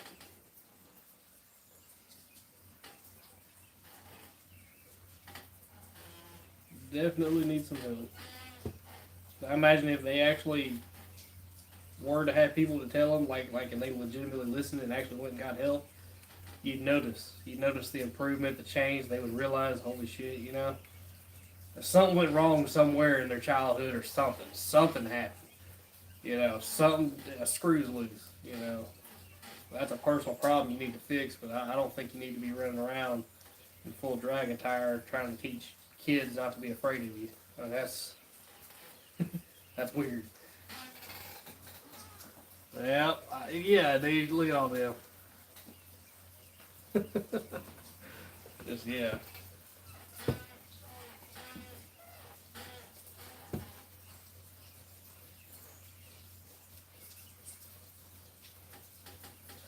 And everybody wants to make it out like it's a religion thing. It really ain't even a religion thing, man. It's the natural order of things. It don't work. Yep.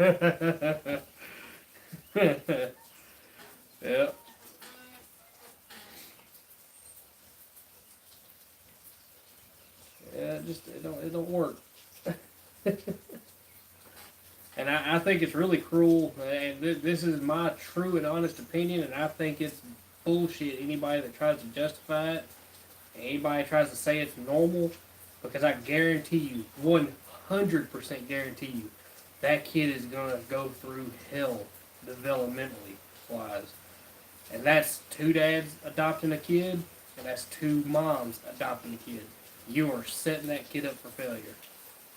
100%. Because you already know what's coming after that. They're going to indoctrinate and all this other bullshit. It's not right, dude. I don't think that's normal. Remember that one couple that was caught, fiddling with the, kitty diddling, Yeah. There was two dudes who were a couple who adopted a child, and they come to find out after all this time they were diddling the child. Not normal.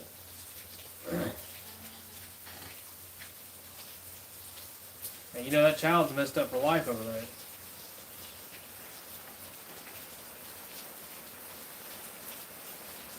It's not right, man. It's wrong.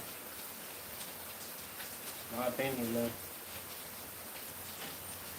I think those people need help. Regardless of anything else. No signs, no views, no nothing. They just need help. Professional help. And they need to have these people that are around them that keep telling them that it's all right and everything's good and you do you and this and that. They hate you. That's all I can tell you. They hate you. Because if they loved you, they would tell you the truth.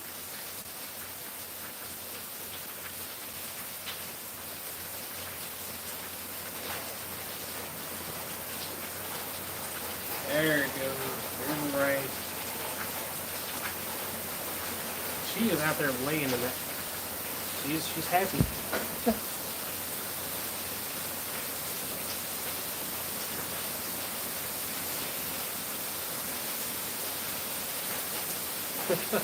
I guess rain feels good to her, I guess. Door's wide open. She can come in any time now.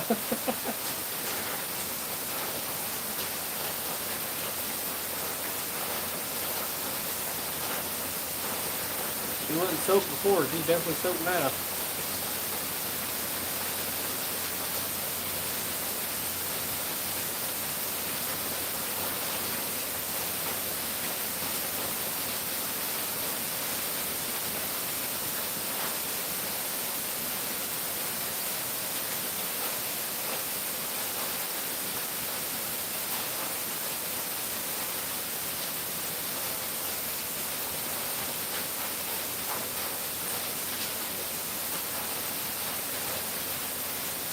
I hear you.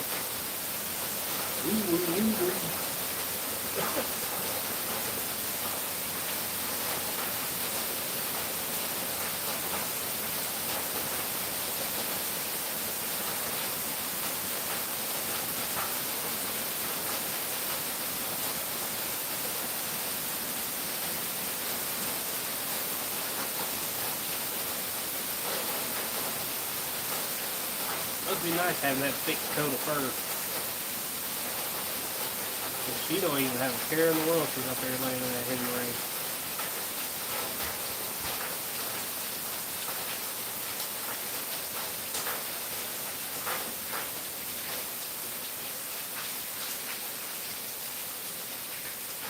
I think it's gonna be worse down there in Memphis, ain't it? The storm tonight. Hope the Baylor windows don't get knocked out.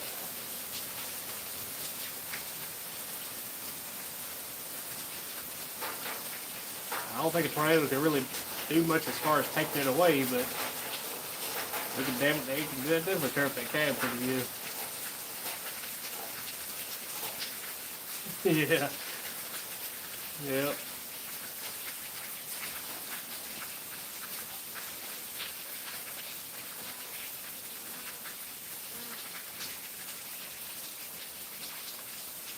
I bet if you had a strong enough wind, and let's say if I left the doors open to where it has like a wall to push against, because right now it's kind of cylindrical, so the air can kind of go around it, you know. But I bet if it was a strong enough wind, you could probably scoot the baler a little bit, but I don't know if it'll ever actually carry it away. I think 105,000 pounds. It's pretty planted. I know semi-trucks, when the trailers are empty, they'll go flying. But they got more surface area, if that makes sense, you know? So dry van. But, and they're really, honestly, all kidding aside, not that real heavy. They're not that heavy when they're empty. Oh, that baler is actually probably, I guess if it was really bad, you know, you could probably, like, barely close the doors a little bit, shut the engine off, of course.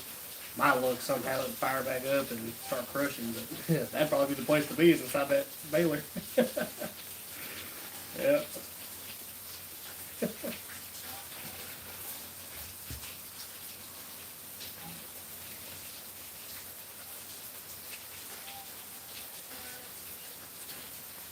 It'd probably create some type of vortex inside the baler with all the wind, though, if you had it barely cocked open, because it would just angle the air just perfect to turn you around like a washing machine inside.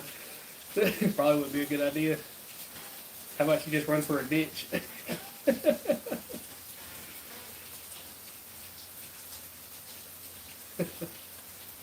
guess it depends on where the air is coming from.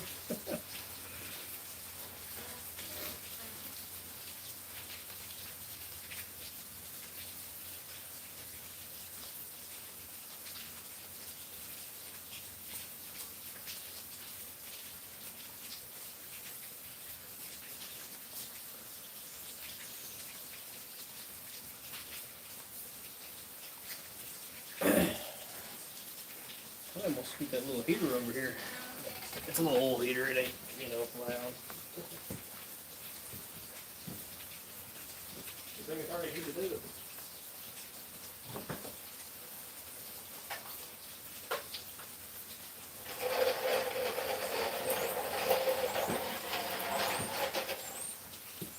It's a little chilly.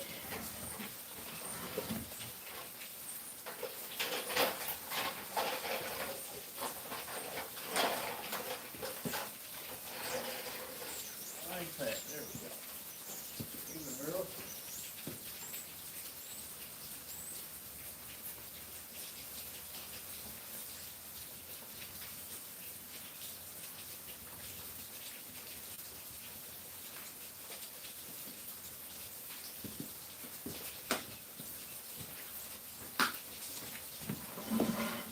There. That's a little gooder. Oh.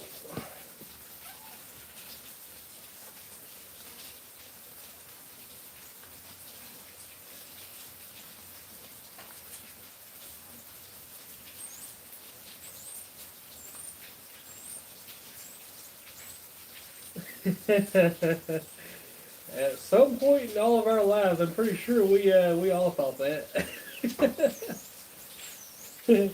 Turns out,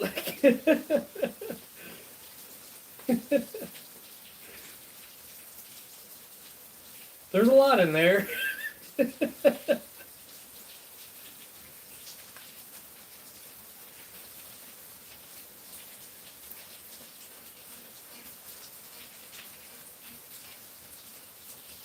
Yep. Yeah, see, now that's the actual definition of F around and find out. Whee! Like I said, my first kid, my son, he was playing for. This one wasn't entirely planned for. We were planning on it a year from now, but not right now. So there's that. Then the AD teacher keeps like keeps them and takes them home and cooks them for I see, I see.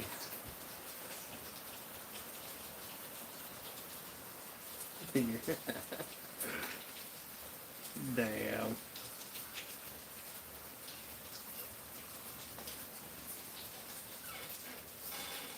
Whoa. Whew.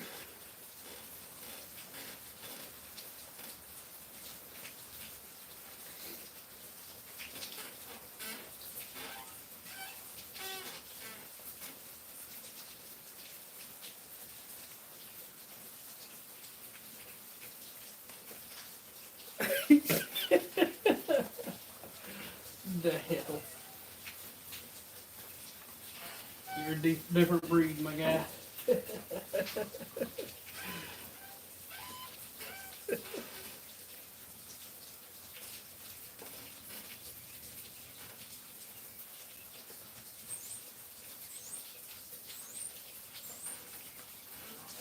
Like chicken.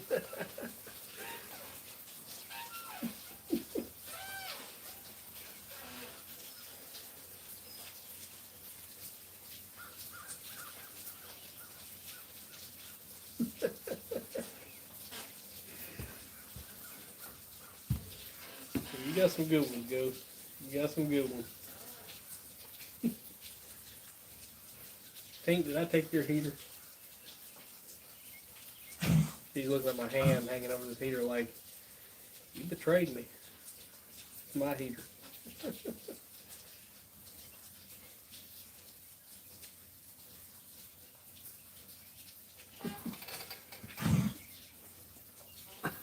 Oh, it is.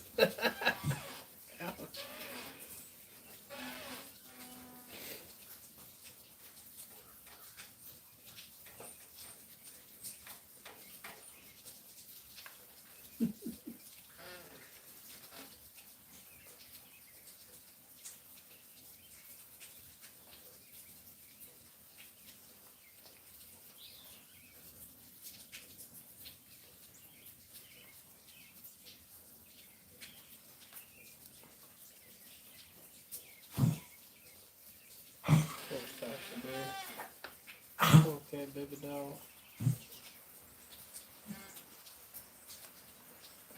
I hope that second round does it.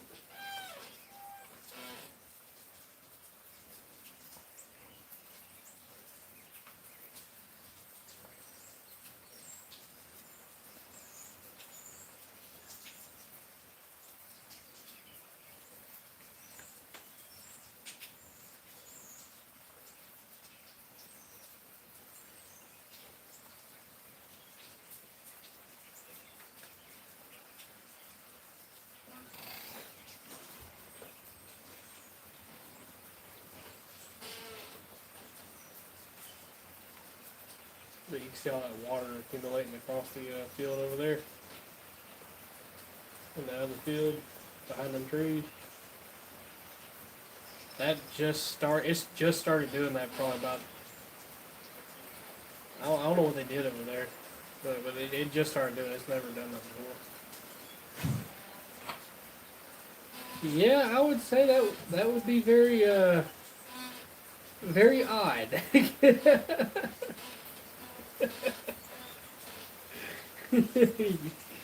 You're right on that.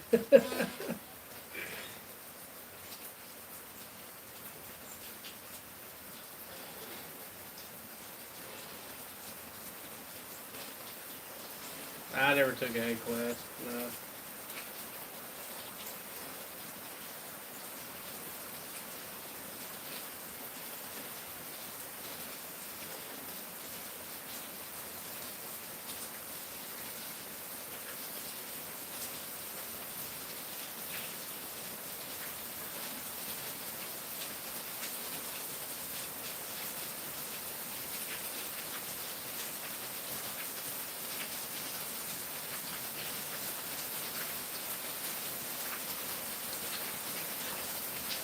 What you shove your arm up the cow's butt? Yeah.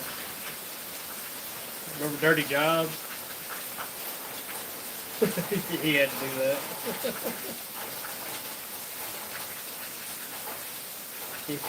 Cow so bad for the cow.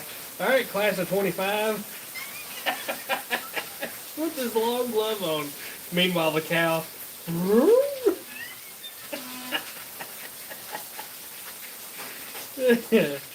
Well, I guess it depends on the cow.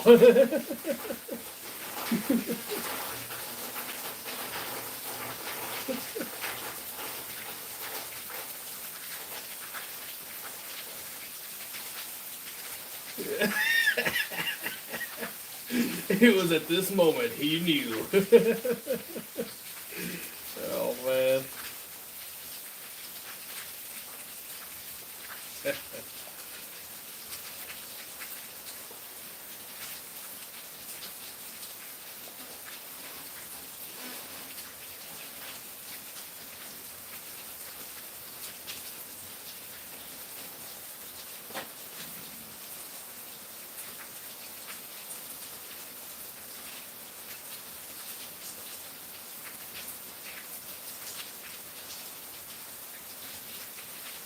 Oh shit.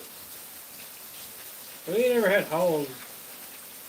I knew people with hogs, but I ain't never had them. We've had chickens before. We've had a horse before. We had to watch. We had a fence and everything. Like I said, where we used to live, it used to be all fenced in, anyways. We watched a horse for like 2 years. I remember that whole experience. She was sweet though. Her name was Cheyenne. She had her foot was broke, her ankle, I mean, or I guess a horse's ankle. But I remember that whole process, having to brush her, the hay and all that mess. And they love company. You can't just leave them be. You have to be out there every day with them.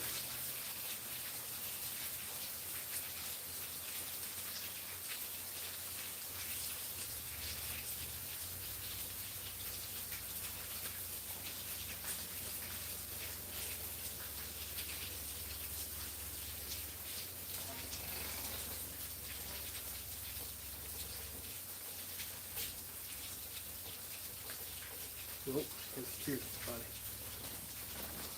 Who's that? Who's that? Or she's about to get a squirrel. She's trying. That bitch is what it is. Birds or a squirrel. One of the two. That's why she's out there.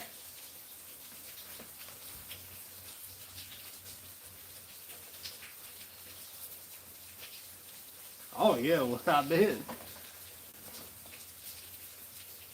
Now we've always done like half and half on a cow or something like that, in the family, and half and half on a hog. We've done that. But as far as raising them now, I did. I will say this: when I was working with JST, he has a ranch, and I was always sent out there. Even though I was a truck driver, I was the how do we put this? I was the roundabout guy, I kind of did a little everything. And they'd send me out there to the ranch all the time, and I'd have to help them wrangle up cows, get them loaded onto a trailer, and I'd have to help them feed the cattle and shit. I remember that big mixer they had. He'd mix rotted corn mash, crushed corn, and hay. Mix all that together. They love that shit. And they'll do that for like the last 2 or 3 months before they go to slaughter them, And I remember doing all that. And cows, man, I'm gonna tell you right now, dude, they will kill you in a New York heartbeat. You gotta be careful around them bastards. He had one trailer I liked. It was like a modified flatbed with like a ramp over it and everything, but the gates on the inside is what I liked. And I wish they did the same in that double-decker he has. He had a double-decker cattle trailer, and the problem with its gates, they just fold flat up to the wall. Like, when you open them up, it's flat to the wall. So you can imagine when you got, 1,500-pound cattle, all rushing in there, and piling in, they're crushing the shit out of you against that wall. Anyhow, the one he had that I liked, it had two gates in it, and but it was only a single decker. It you let them in, but when you opened the gate, it gave you like it had a little ledge out, and it gave you a pocket to be in, so that you're not in there with the cattle. And yeah, they pile in, you close the gate behind them, you get back behind the other gate, you let the next round in and pile them in, and then you close that gate. That's the one I like. That double decker, it was not made with user in mind. Yeah, I remember doing that. That went up there, and there's an actual place called Ledbetter, Kentucky. That's where they all went. Ledbetter, Kentucky. When he told me that, I thought he was messing with me. No, he was dead serious.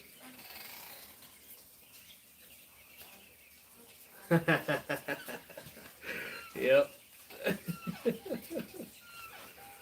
Yep. Yeah, you gotta think before you shoot, don't you know?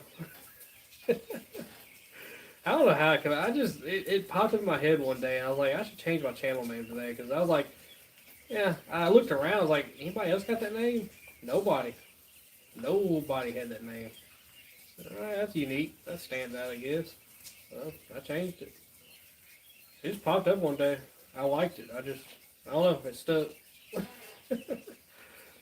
It was Adventure Seek before that.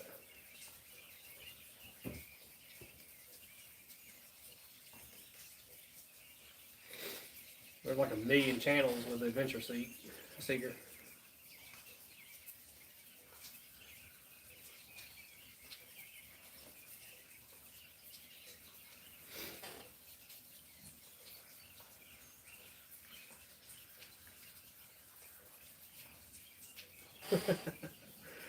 It was Hillbilly Hangout. You know what?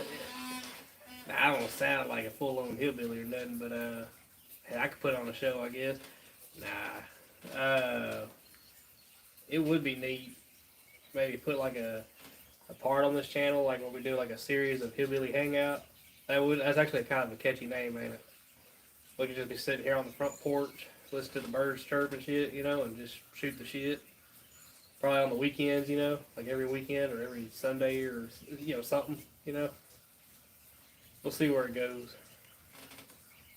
Crushing deer in the week, Hillbilly Hangout on the weekend. Of course, I gotta try to do it in between, Oh, you gotta be barefoot. So you can sell my feet pics, ain't that right?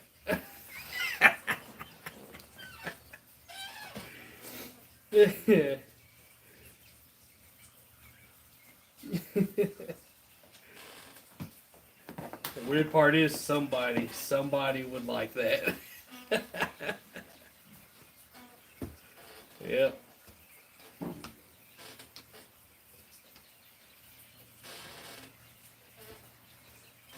High internet is being trashed. Man, I'm lucky where I'm at. Even though I'm out here in the boonies, they ended up running, and ironically, so I didn't even know they even run it. I just saw them running a line, out past where I live, and I didn't know it was fiber optic cable. And I got fiber optic internet here, man. It's nice. Like, it's stupid fast. Like, your device determines how fast you go. You have zero problems there. And on top of that, I now have a phone tower that's been built. I come home one day and saw a big ass freaking crane, way down the way. And I can see the phone tower. And it's ironically with the company I use. And yeah, works really great. So I got full bars here, and I got fiber optic internet. I got the best of two worlds.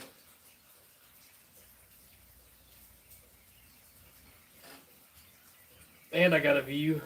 And I got, peace and quiet. Every now and then, you got a car going by, but that's about it.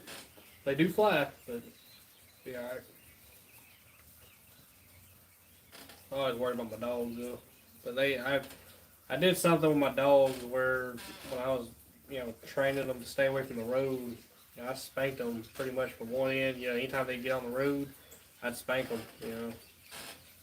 That's why she don't chase. She'll chase me on the bike, but she won't chase cars. She won't chase nothing else like that.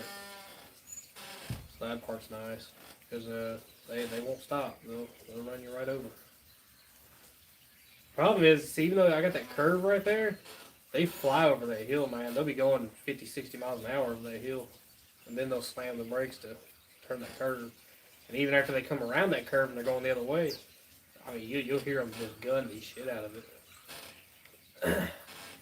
But it's alright. The only thing I worry about is when my son gets old enough to start playing outside.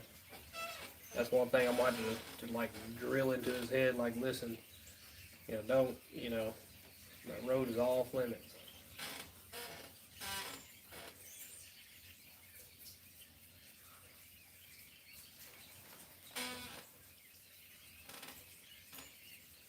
Trust me, you got all this land to play on. I think if you go back in that, hey Tank, you scared the shit out of me. She put her front paws on the back of my chair and pushed it back a little bit. I was like, hold it.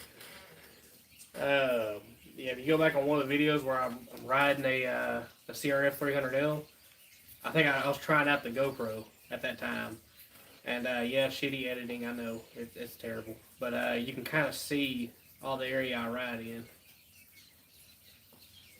No, I don't want a pet cemetery. Hell no. Luckily, I don't get trucks through here. Farm trucks rarely, but, that's about it. And half the time, they come through here just to see it. Wait on the machine.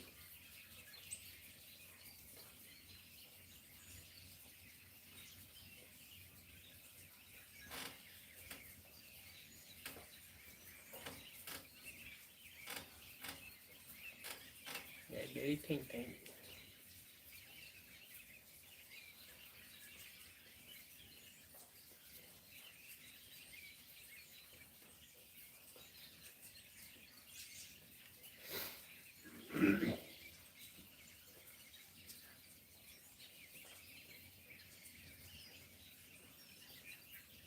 Oh, the coolest thing I ever seen out here was lightning. We had so you know how that one kind of went across like that? I walked out here one day, and I was working on a trailer, and it wasn't raining or nothing. It was warm, it was in season though. Oh yeah. But we was in season, with all the storms and all that. But it was overcast, cloudy like this, and I saw a bolt, man. It went as far as I could see down that way, all the way back up to this way. And it lit up and it just like flashed several times, it was intense. And then whenever the thunder came, dude, that was the coolest part. Because you could hear it start way down the other way, and it just went all the way up. All the way, just like boom, boom, boom, boom, boom, boom, boom, boom. Just explosions going off. It just lasted forever. That was the coolest thing I ever witnessed out here other than that tornado. Oh, and the crows, man. So every year we get these crows, man. They will blanket this whole property, man. They will blanket it. It's cool. I got a video of them one day. I'll have to try to look it up and find it. One internet test speed says my download is 20 megabits per second. The other one says it's 340 megabits per second. Ooh, you are having problems. What do y'all got for internet up there? Cable? Fiber? Oh, I mean, it's not fiber, but cable? What do you got? Hopefully not satellite. Dude, I'll warn everybody about satellite internet. Stay the hell away from that shit. Now, I don't know about the whole SpaceX, Elon Musk, Starlink shit, but let's see, broadband. Yeah. I don't know about the Starlink setup. From what I hear, it's pretty good because it orbits lower than the other ones. But I know anything like HughesNet, no, stay away from them.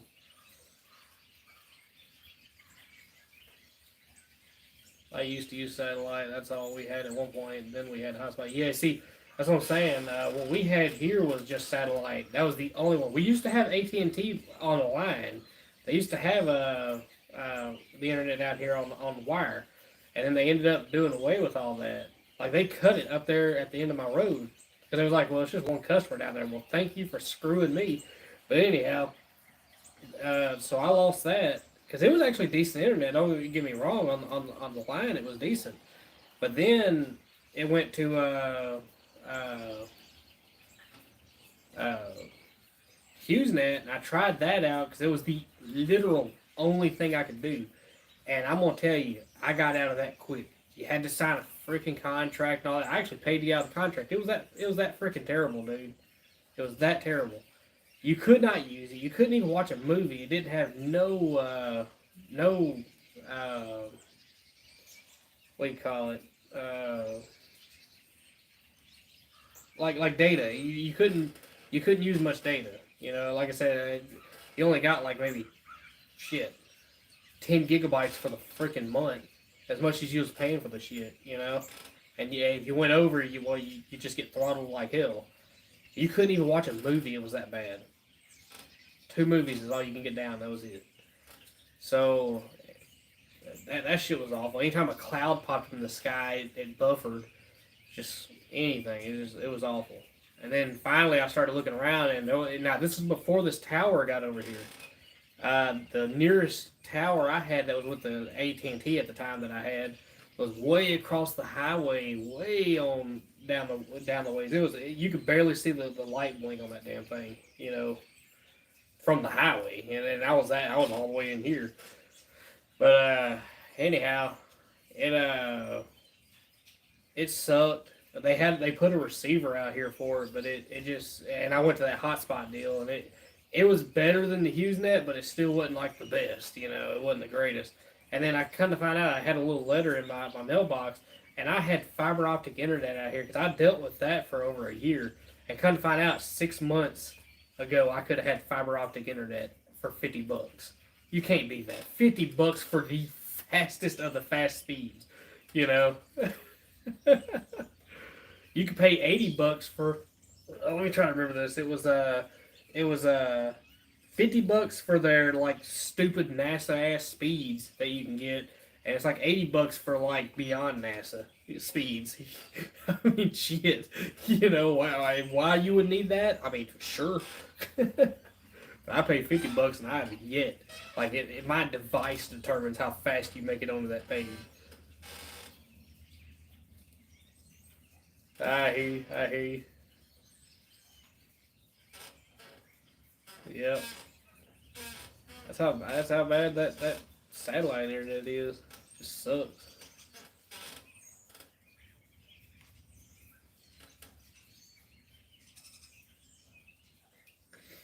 That's my taint. You're such a good girl. Such a good girl. Oh, her just sweetie. Yeah, I think I'm gonna run to the bathroom real quick. Gotta drain the main vein. Oh, you ready to get up, Peppy? You ready to get up? Daddy gotta get up. Yeah. Daddy gotta get up. Come on. Oh, there we go. Oh, look at Daddy. Every time I get up here to sit down, you get up and you move. Tell you what, I'll use what's given to me. I'll do it.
I can hear a helicopter. Oh, girl. That knocked me over.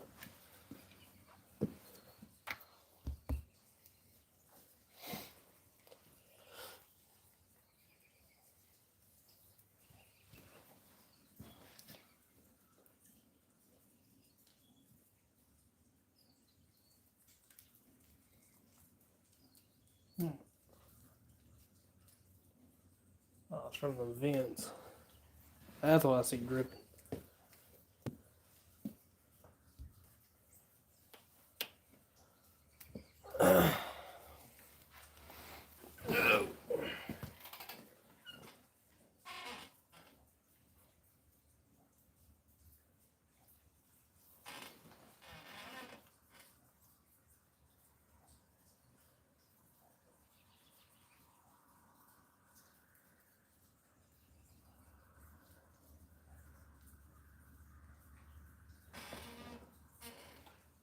I think we're gonna do that, Ghost. You know, like we crush through the week and we do like Hillbilly Hangout on the weekends. That actually has a good ring to it. Hillbilly Hangout. Just like start like little playlist on that, or you know, just like make a thing of it.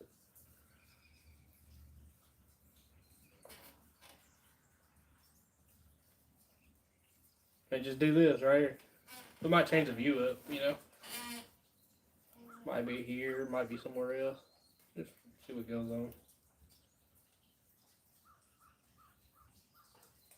Hell, we might even be driving. Who knows? Drive somewhere and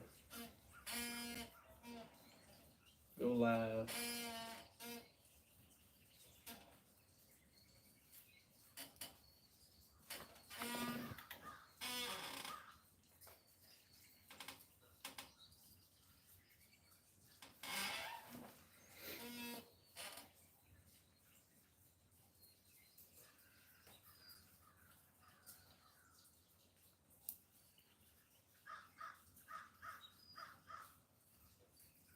There's a crew. Well, I see him too. He's up there in that tree.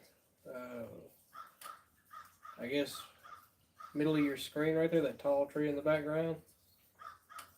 Right on top of that one.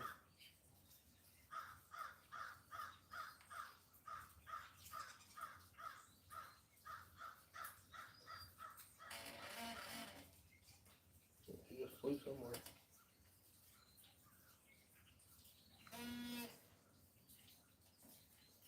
I dump wild bird seed out there every now and then. Probably why they keep coming back, don't you think?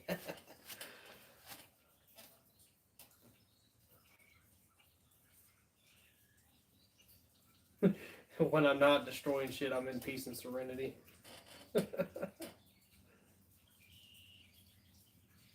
Not when you got a 2-year-old running around. This is peacetime right here. He's about to be up here in a little bit.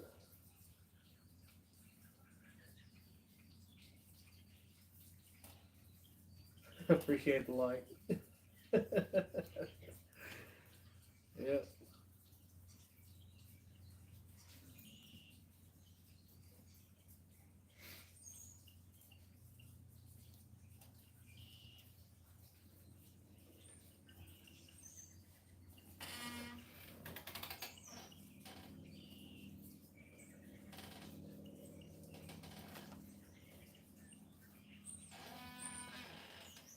Hey, my thing.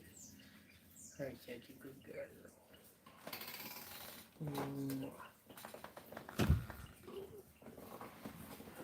Here, I'll sit closer so I ain't gotta lean so far forward.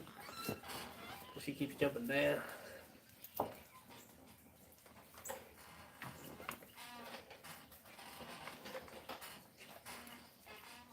Over here. Over here. Come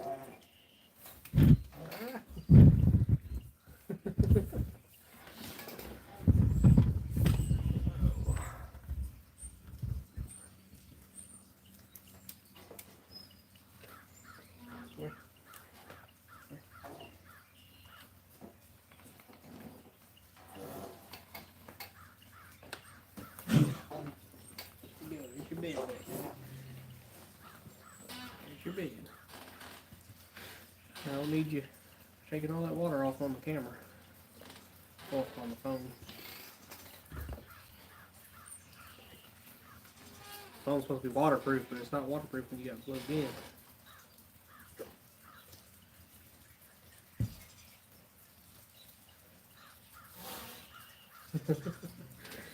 Yeah, leave Tink alone. She don't want to play.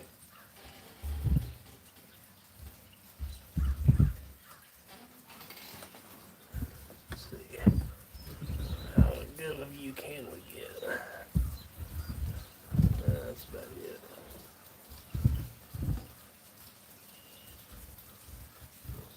About right there.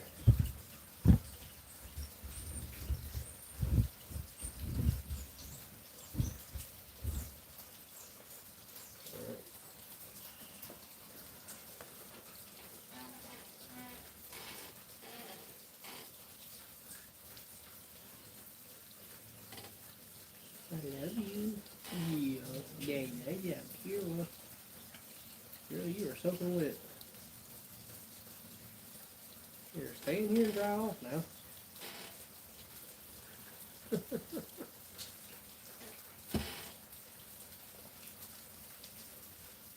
I think you had enough of a shower already.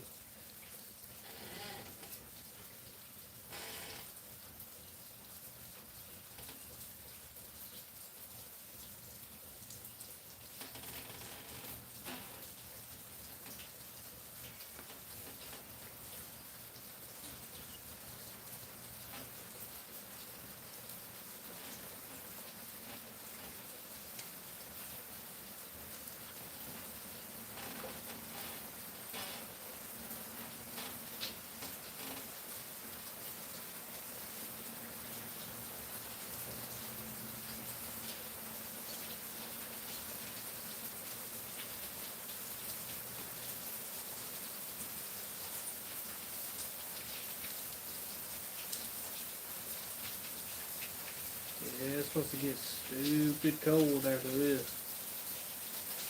I think tomorrow it's not so bad, but I know next week it's going to be rough. I saw single digits at night.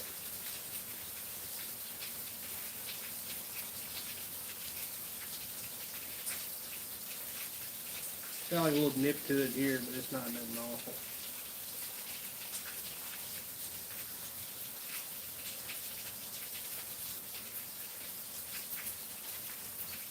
I'll say it's probably about 40 out there.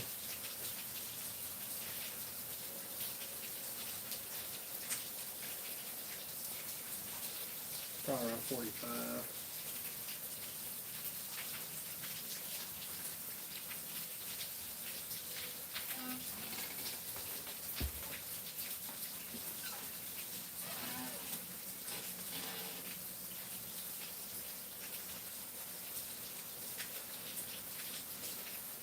Yeah, I was gonna start the live up, and I was like, I could work on my bike. And I was like, well, shit, I ain't got none of my tire irons and shit. And I was like, yeah. So I was gonna do the same thing with the tubeless setup, like I got on that bike right there. Where you gotta run an inner tube. I was gonna do it to this one, because that's what happened to this one. I was not popping wheelies. Okay, I was popping wheelies. And I don't have a bead locker, and it ripped the tube. Go figure, that happened. And yeah, now my tire's flat. The tire's still good. I don't want to cut it off there. I want to take it off. I want to do that tubeless tire setup deal I did last time. Because surprisingly, it's worked so far. But I'm curious how it's going to do it in the high temperatures. I'm only going to do it on the back wheel on this one. Well, I might do for, yeah, I might as well just do both of them. Really, if there was one I was to do it on one wheel, it'd be that one there. But too late. It's on both.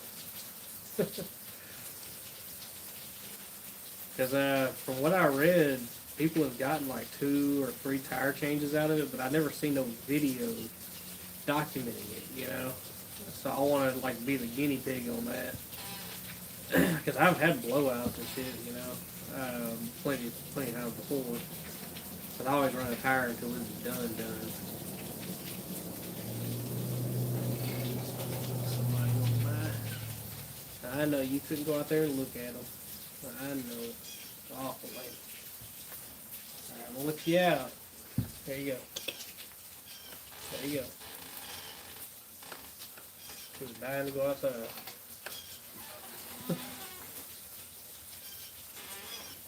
Yeah. So I'm really curious how they hold up after years. You know, I want, like I said, we're going long term with this review. So far, cold temperatures, it's holding up. Cause I've been out riding below freezing on it. But I've only got like 200 miles, so it's still too early to say anything. You get a few seasons in and see how it holds up. Because I'm going to be checking it. Every time I change a tire out, I'm full on doing a full inspection, checking, looking for cracks, things like that.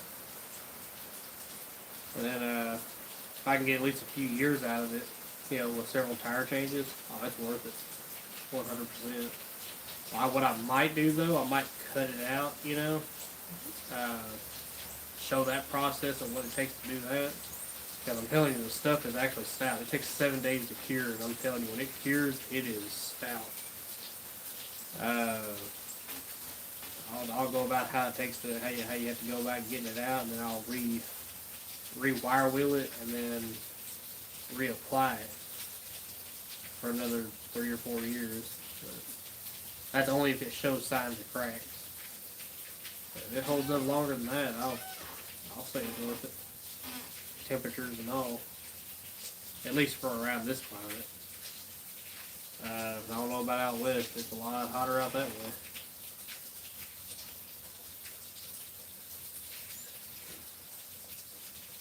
Now, what I did when I cured it, and I think a lot of people should take this into consideration, I'd keep it temperature controlled because I kept this room warm. I kept it, you know, completely right the whole time. I got everybody on board about when you open the door, shut it right back. Don't leave it open for nothing. So I let it cure at the proper temperature. So I think that's going to be the biggest factor. Clean these shit out of it, alcohol it, and make sure it's nice and prepared. And you got to spread it on there. So there's one thing that guy didn't explain in his video. The only video I saw on doing the Marine Sealant 3M 5200. The stalactite. And I imagine in his video, if he had rotated his rim around, he would have some very hard stalactites he probably had to fight. But what I did to prevent that, because I noticed them after the first day, actually it wasn't even the first day, it was after I applied it. I think a couple of hours went by and I looked at those stalactites. I was like, oh shit. So I kept smoothing those down. I'd rotate the wheel and smooth it down you gotta do it on the weekend when you got time. You can't do it if you got work. But every 4 hours or so, I'd take it, re-rotate it, re-smooth it back down. And after about a day or two of, you know, it went from the first 2 hours to every 4 hours, and then went I think I was able to go a day without having to do it. And it just slowed down to that point, you know. And then after about the second or third day of doing that, it finally stayed and it was even, you know. It worked out. Once it all hardened up, and it wasn't like a high spot for the tire or nothing, you know, and it wasn't like you didn't have to put a shit ton of weights on there. It all balanced out pretty easy.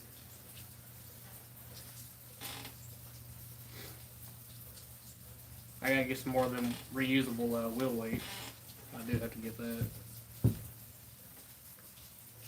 You know, the spoke weights.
I hear one of two things that makes that low rumble in the background.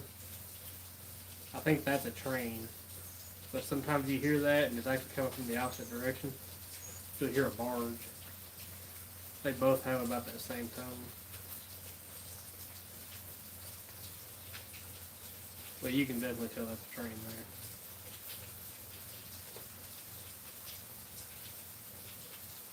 That train is all the way, it's a long way from here and I can still hear it. Oh.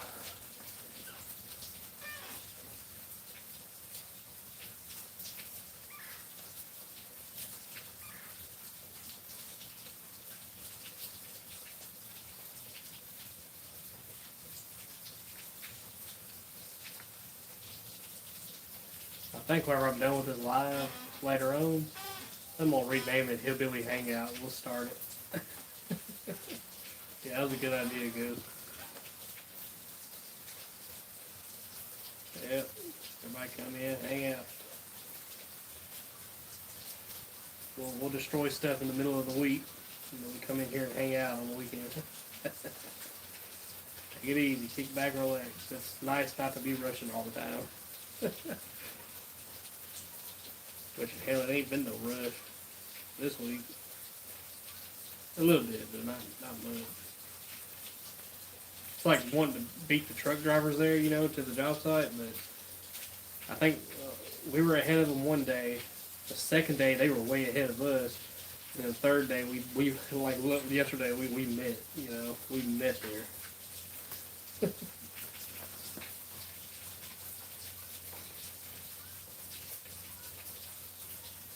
I'll be glad we'll get more trucks. I'm hoping next week maybe.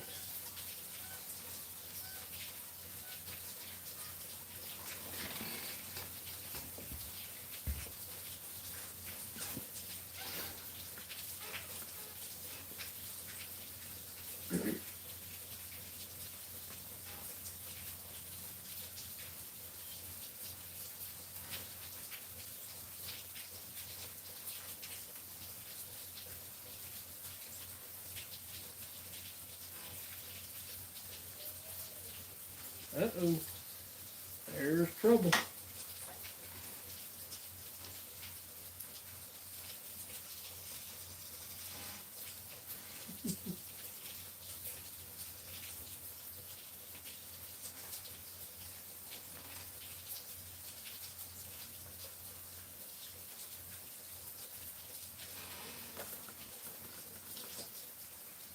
Oh yeah, I heard him. Yep, he's knocking on the door. He said, alright, well, let me go grab him real quick. Oh, they can join us. Come here, son. How you got?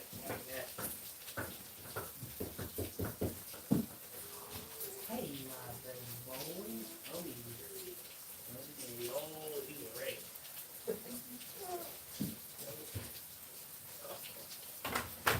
Oh, now we can't get down, okay?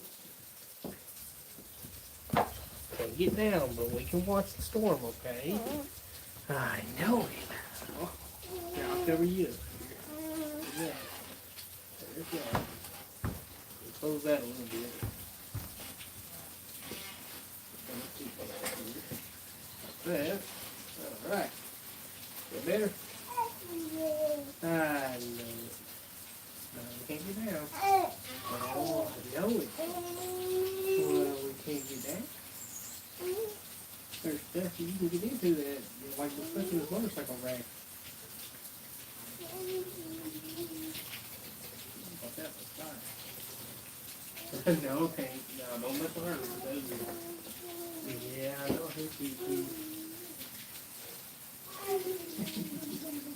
Yeah.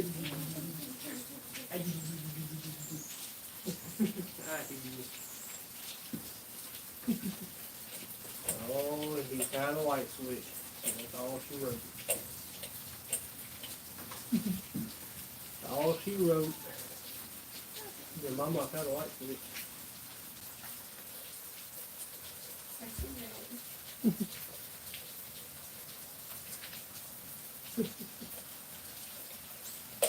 That'd be good sleep. Yep, well, Charlie's already up. Well, Ghost come up with a good idea. What's that? Hillbilly Hangout. Hillbilly Hangout. Yeah. Cool. We'll get times. I don't know if I can set a precise day because it's unpredictable with little man. But let's do this on the weekends, huh? Mm-hmm. Especially this weekend. Thunder and rain. It's kind of peaceful.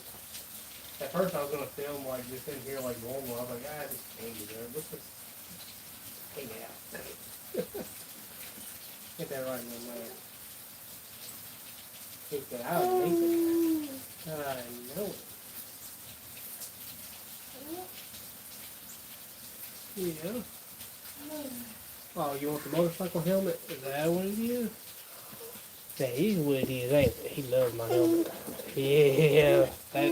That sound there is called toddler satisfaction. Right there. Alrighty, let me put this on. Yep, there you go. Be careful now. You got it on? It's heavy. Yeah, it's a little heavy, son. Daddy's head's big. Oh, I got it. Ah, no. There you go. You gotta put it on your head. You can't put it backwards on here. Really trying to mess with the front of it. Is it on his head? Yeah. Ah, that's my fingers. Ah! Hey,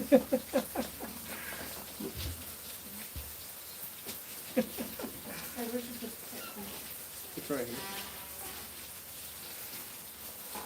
They'll be alright. I'll get them. They're fat anyways. They can live off there. I mean, they didn't have no food. Oh, poor fat. Yep. I'll get them here in a minute. I just wanted to fill this one up. Well, I mean, it's got some in it, but it's almost gone. Here, you want to take Mr. Helmet Man in there? Shut He's gonna be upset. Oh, I didn't have a phone. He'll still be upset. I won't take too much of it. I got a motorcycle helmet. Thank you, Daddy.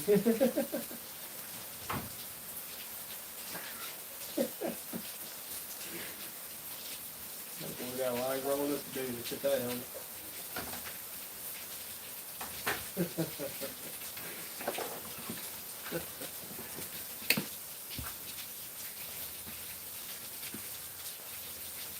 Alright. You can live off your fat deposit for free. If you want to lose all food right now. I got food.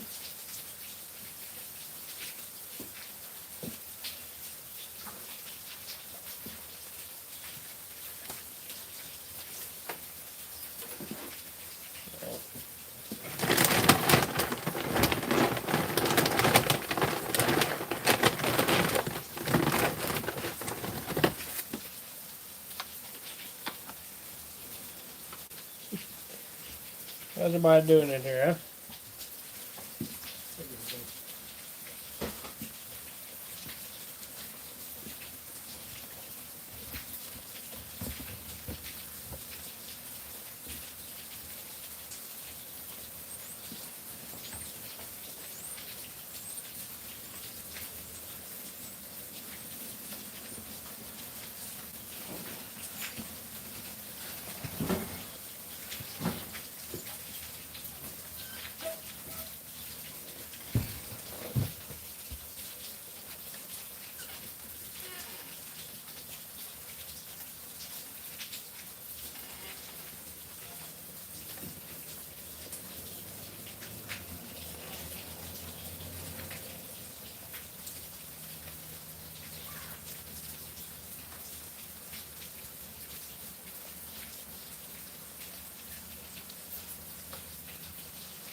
hit the spot, I guess.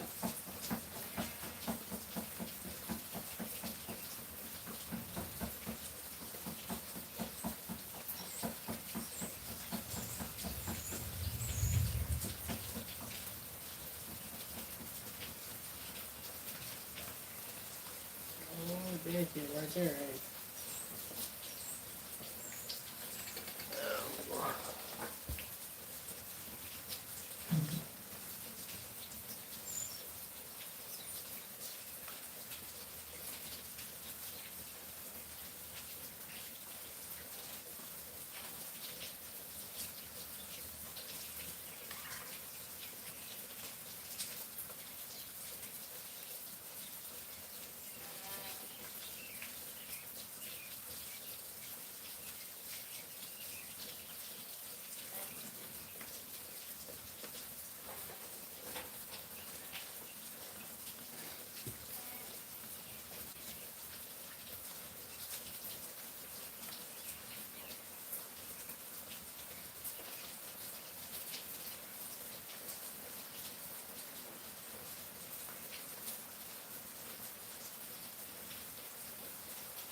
They put some more gravel into the torch.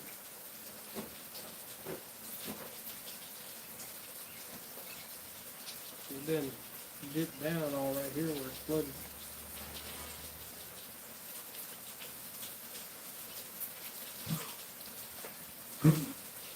Got a baby dog.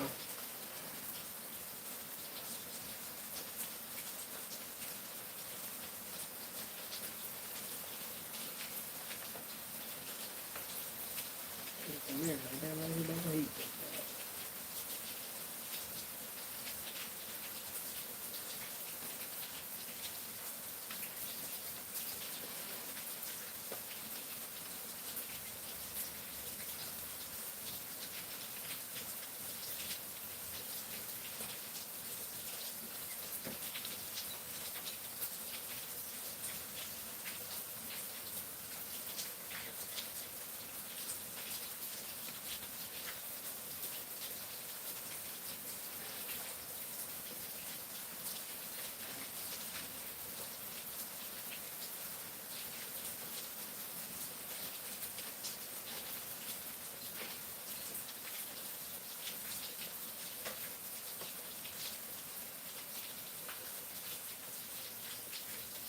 Here don't eat all the squirrels. I'd like to keep them.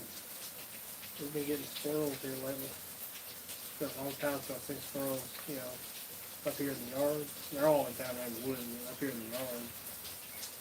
And here lately we've been getting like a whole bunch of them. At the same time, Tyr is trying her best to try to get them. There's a red bird out there right now in the yard.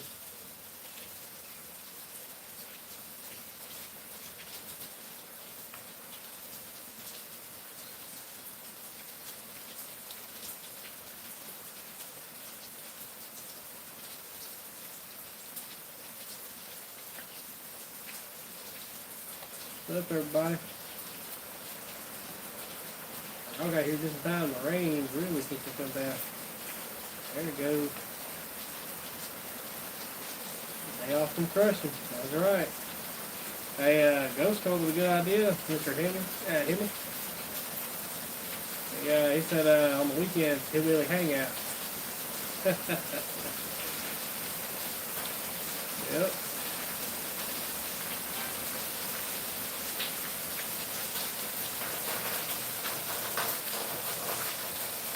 Yeah, just kicking back and relaxing. Later on, I'm taking my wife out, my wife and son, for quote-unquote Valentine's Day.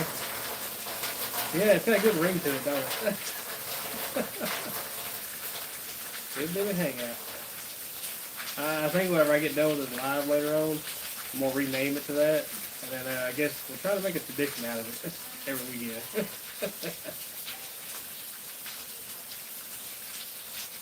In most cases, little man sleeps in pretty late in the morning, and that kind of works out because I'm up. I'm super early. I've been up since what 4:30 this morning. That's me sleeping in. But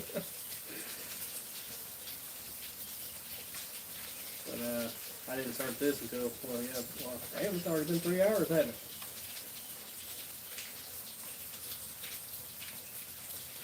Hey. When I started, we had the Tahoe in the way. That grass I see, I swear, dude. Yeah, no, it even though it got cold out here, it got like I'm talking, it stayed below freezing there for a good minute. It never died. The grass is still just as green as ever. Yep, still green.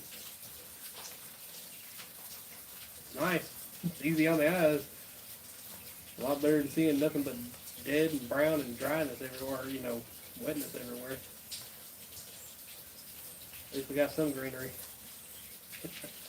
There's something awesome they plant out here. It's called winter's wheat.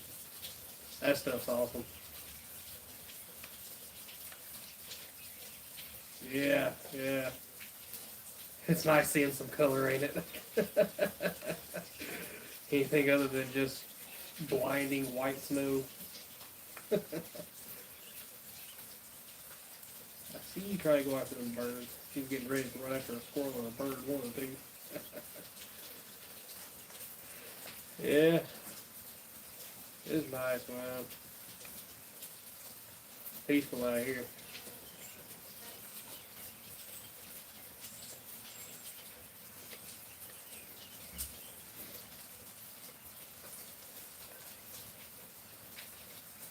That's Pira. Short for pyramid. If you seen her when she perks her ears up, it's hilarious. It looks just like a pyramid. She's almost like point. Right now they're all flopped down beside her. But if she ever like catches a sound or something, she'll bring them all the way up and touch them together, and it's in the shape of a pyramid. That's where she got her name. So we call her Pira.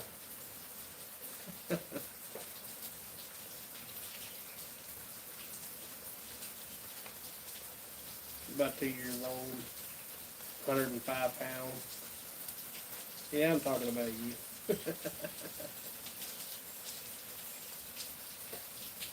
For some reason, loves the rain. It was coming down bad earlier, man. She was out there just laying in it. Out there in the yard. It's raining right now, she don't even care. I care. When she comes in here and goes to try to flick it off on all the camera and everything.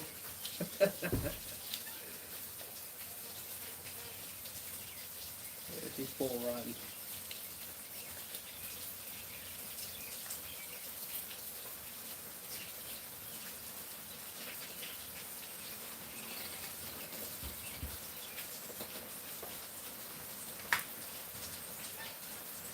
Supposed to get pretty bad tonight.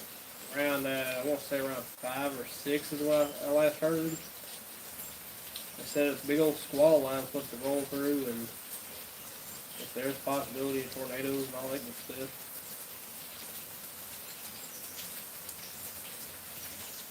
Uh-huh.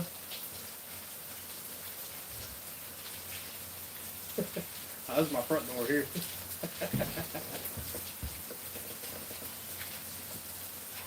Oh, that's the song. I just caught that. It just clicked.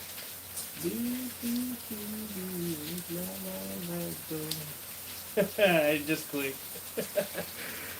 At first I was like, huh?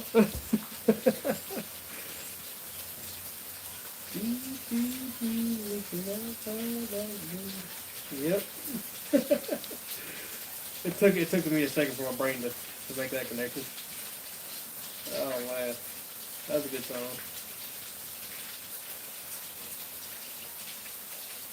You gotta get ready for work, Ghost. Brother, it was nice having you in here, man. Always fun.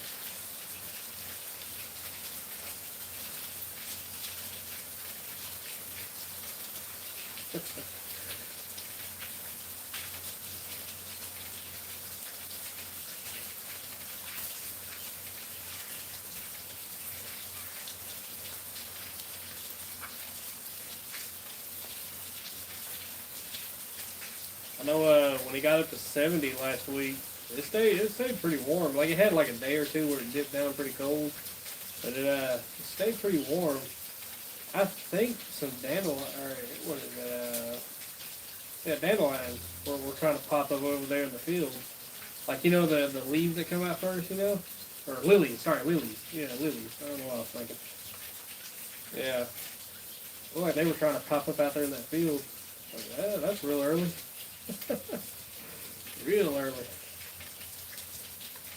Yeah, I think we still got another 5 weeks, 6 weeks, maybe a little bit more than that. Probably around 5 or 6. Yeah, probably 5 or 6 weeks of winter to go.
Sometimes it sounds good, yeah, just listen to the rain.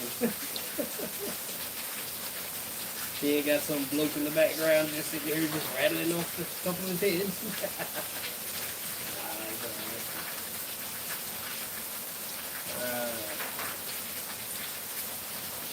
I guess it was a pretty uneventful week.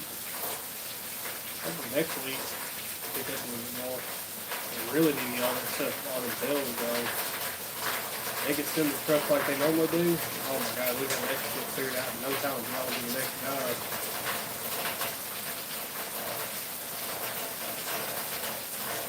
You want some feet pics?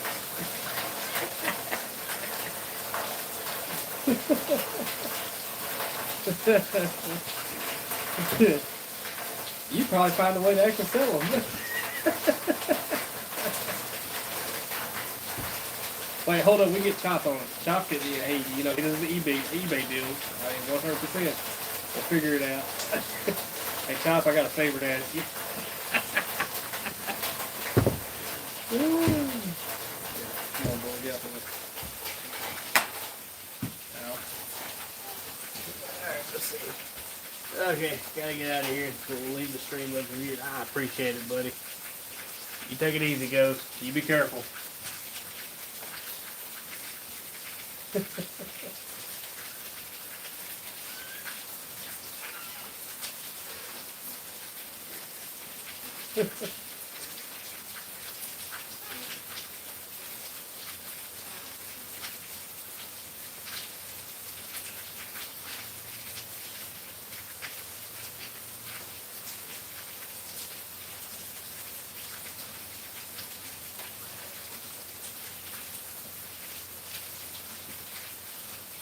How that song stuck in my head. Looking out my front door, though. Not my back door, it's my front door. That's like a good song I like to, like, every now and then go back to. Is, yeah, exactly. Is, what was it, Pinball Legend, or, I forget the name of the song. Standing in the rain. With his head hung low. Oh man, that's a good song.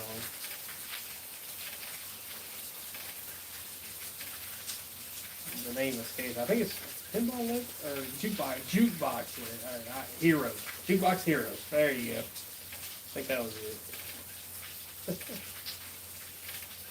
Jukebox heroes. That one, yeah. That's what it was. I swear, every time I hear that song, for some reason, I go to Pinball Legend or some shit. I don't know. I don't know why it just does.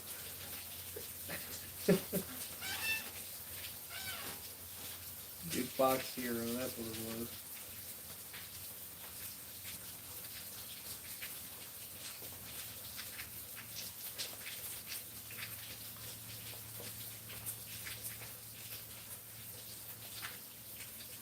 It's like that movie Tron. That's actually a pretty decent movie. Yeah, jukebox, pinball, both steal your coins. Yeah, exactly. Yep. Hell yeah. You know, I saw a graph.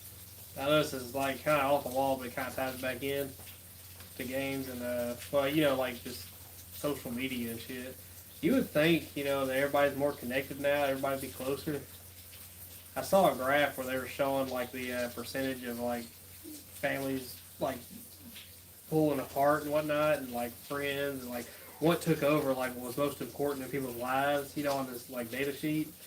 And from like I think it was like the let's say like the 80s all the way up to now, and it's like when phones and social media and all that shit really come around, it's like the families became from the top. They went from the top from like the 90s or like early 2000s, and they dropped down. Then it was friends, and it dropped down. It was other shit, you know, just and then family ended up way into like a low tier, and it's just sad, man.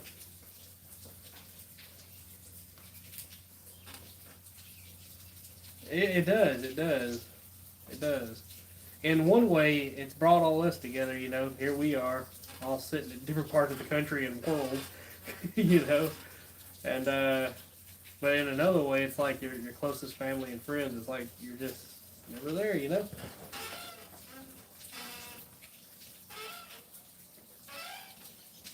It's just yeah, it's weird like that. I understand everybody gets busy in their life, but family should stay close. Be connected to our tech, but disconnected from real people. That's right. That's right. Yeah. That's right. That's why I'm glad I got away from Facebook. Like I do this now, but Facebook, I used to be onto it pretty heavy back in 2019, 2020, like and everything prior to that. But ever since that, like it was the censorship that started it, but it's actually been really healthy to be off of it. You know, I haven't. The only time I ever fire Facebook is for Marketplace, and that's it. That's all I go on there. I do not scroll. I don't doom scroll or nothing. I can get on there, go straight to Marketplace, and that's it. So it's been kind of healthy being off of it for 5 years now. It's been nice.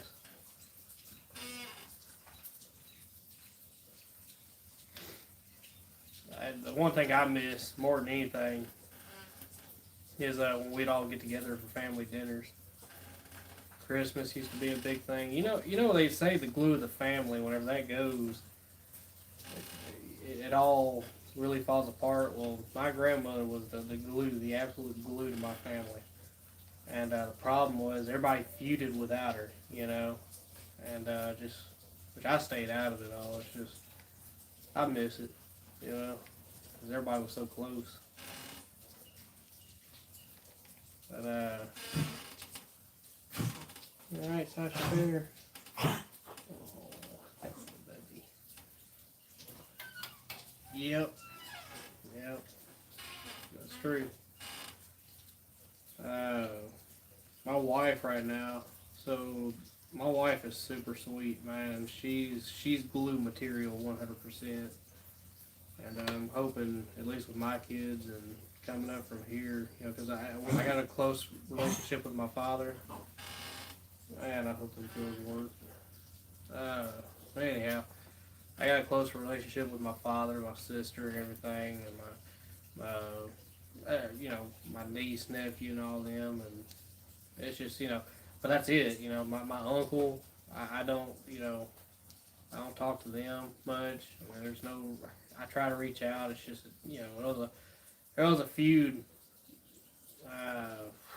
We'll say 3 years ago now. And they still ain't got over it, and it was over some dumb shit too. It really was over some dumb shit. I caught dude stealing red-handed. Not him. I caught a guy that was working for them, red-handed, stealing copper the whole night, and I brought it up to him, man, and I got absolutely shunned because it was somebody they liked, and then all of a sudden they fired him here recently, and you wouldn't believe why.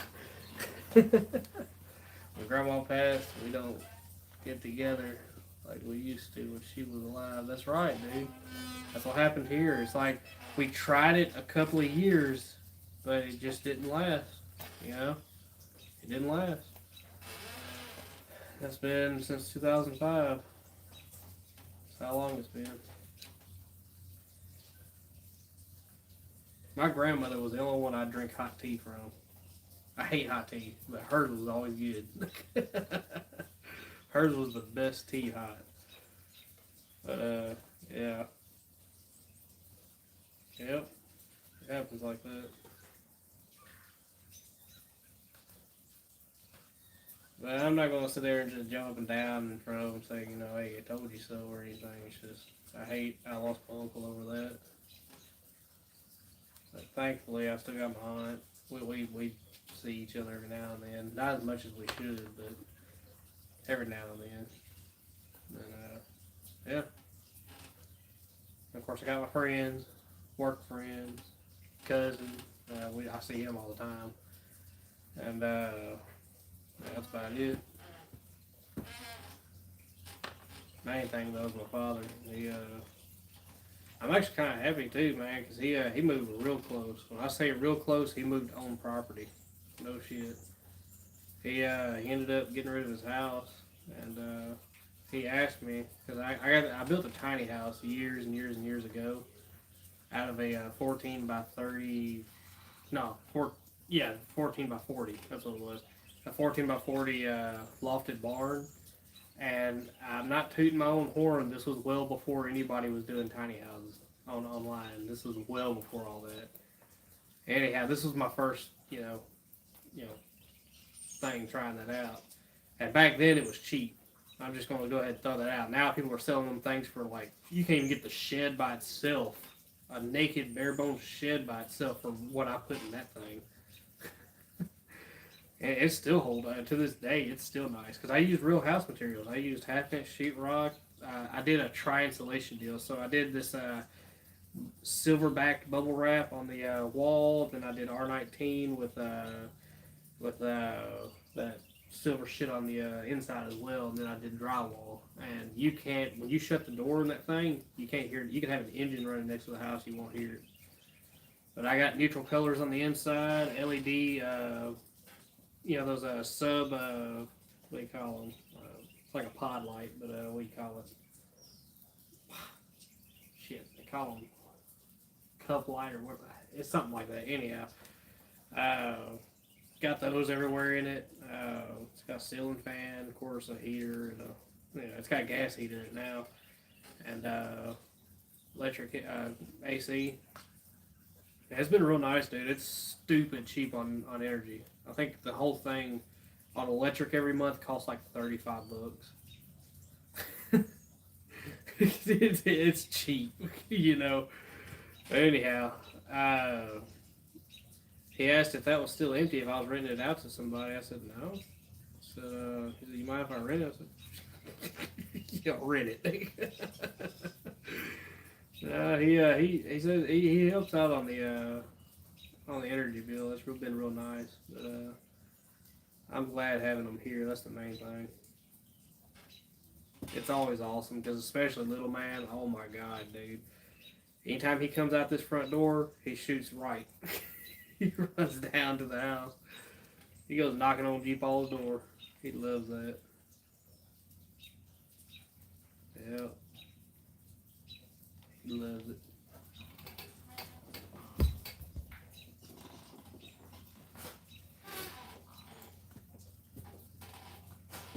Probably wouldn't be a bad idea to, I don't know, start start a small family community down here, right? I did that one time, and I got my father living here. Yeah, that'd be pretty cool though, wouldn't it? You'd have everybody close. But nah, everybody's got houses and all that, so wouldn't even bother on that. Oh.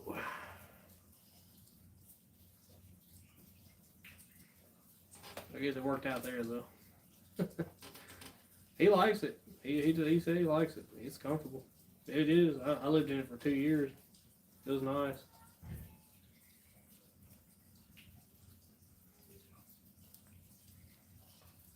I think he said something about his finger in there.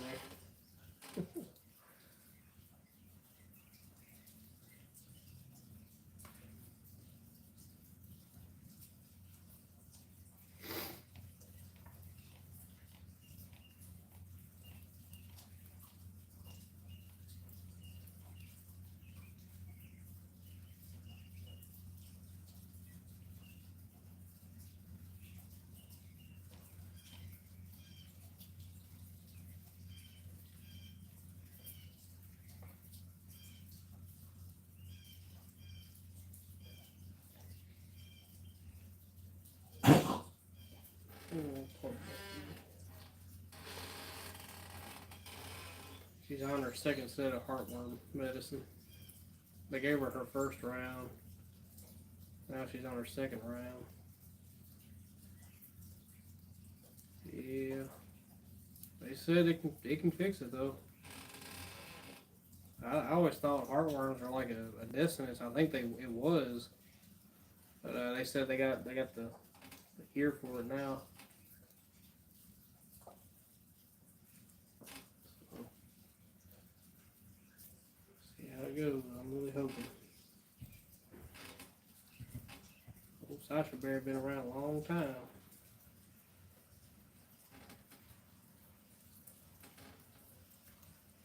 Yep. They're all gray in the face too. Old Boogie, she's a little younger than she is. Boogie's sitting around 9 years old. Sasha, she's sitting around 13. And Josie, I just buried her last year. She was 20. And a little shithead out there, she's 2 years old. She's little, young. And you got Lilo. Lilo, she's a Rottweiler mix, and she's sitting at 6 years old. Yep. But she she straight up adopted my dad. She don't even come up here no more. She stays all down there. She stays in the house with him. And she done got fat too because he feeds her nothing but cookies.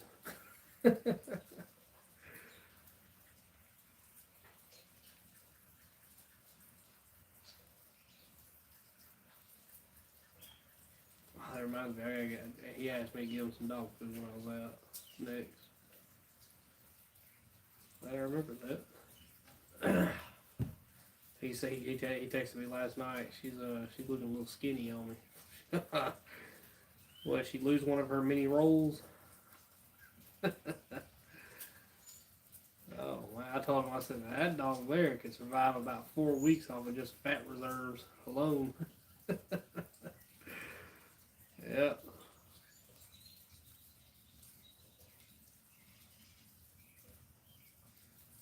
She's not out. She's just she's probably got about, he said she's got about 2 days left worth of food.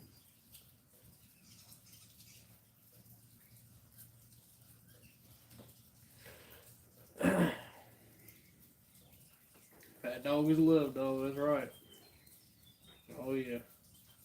Old Sasha Bear, she would never, like, you could feed her all you want, she'd eat it. That wasn't the problem. She'd eat the hell out of it. That dog never gained an ounce. You can pet her, and she's just a skinny dog. I don't know what it is. She's just a skinny dog. Boogie, she got fat. Well, fattish. She's. I didn't want to like overdo it, so we went back to feeding like normal. And then of course, Pyrrha, fat butt out there. Boy, she'll eat you out of house and home if you let her. Right now it's been nice because I've been able to fill the bowls up and they last all day.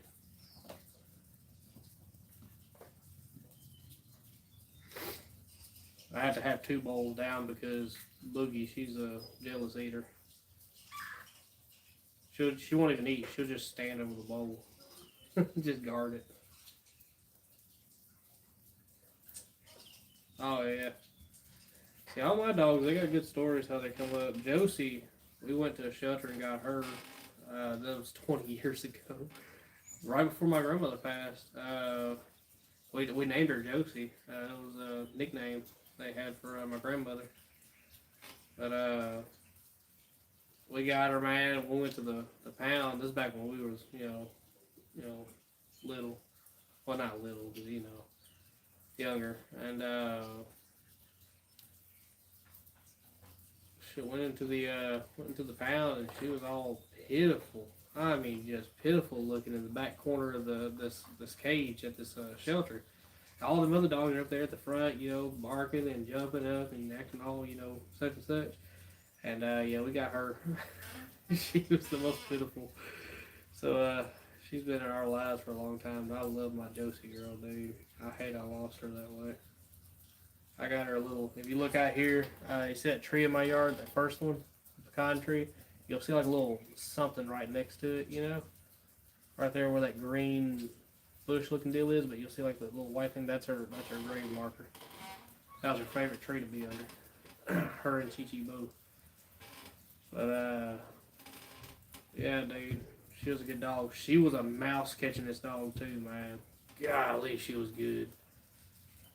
And like when she went after moles, you know how now my dog's that little shit ass right there.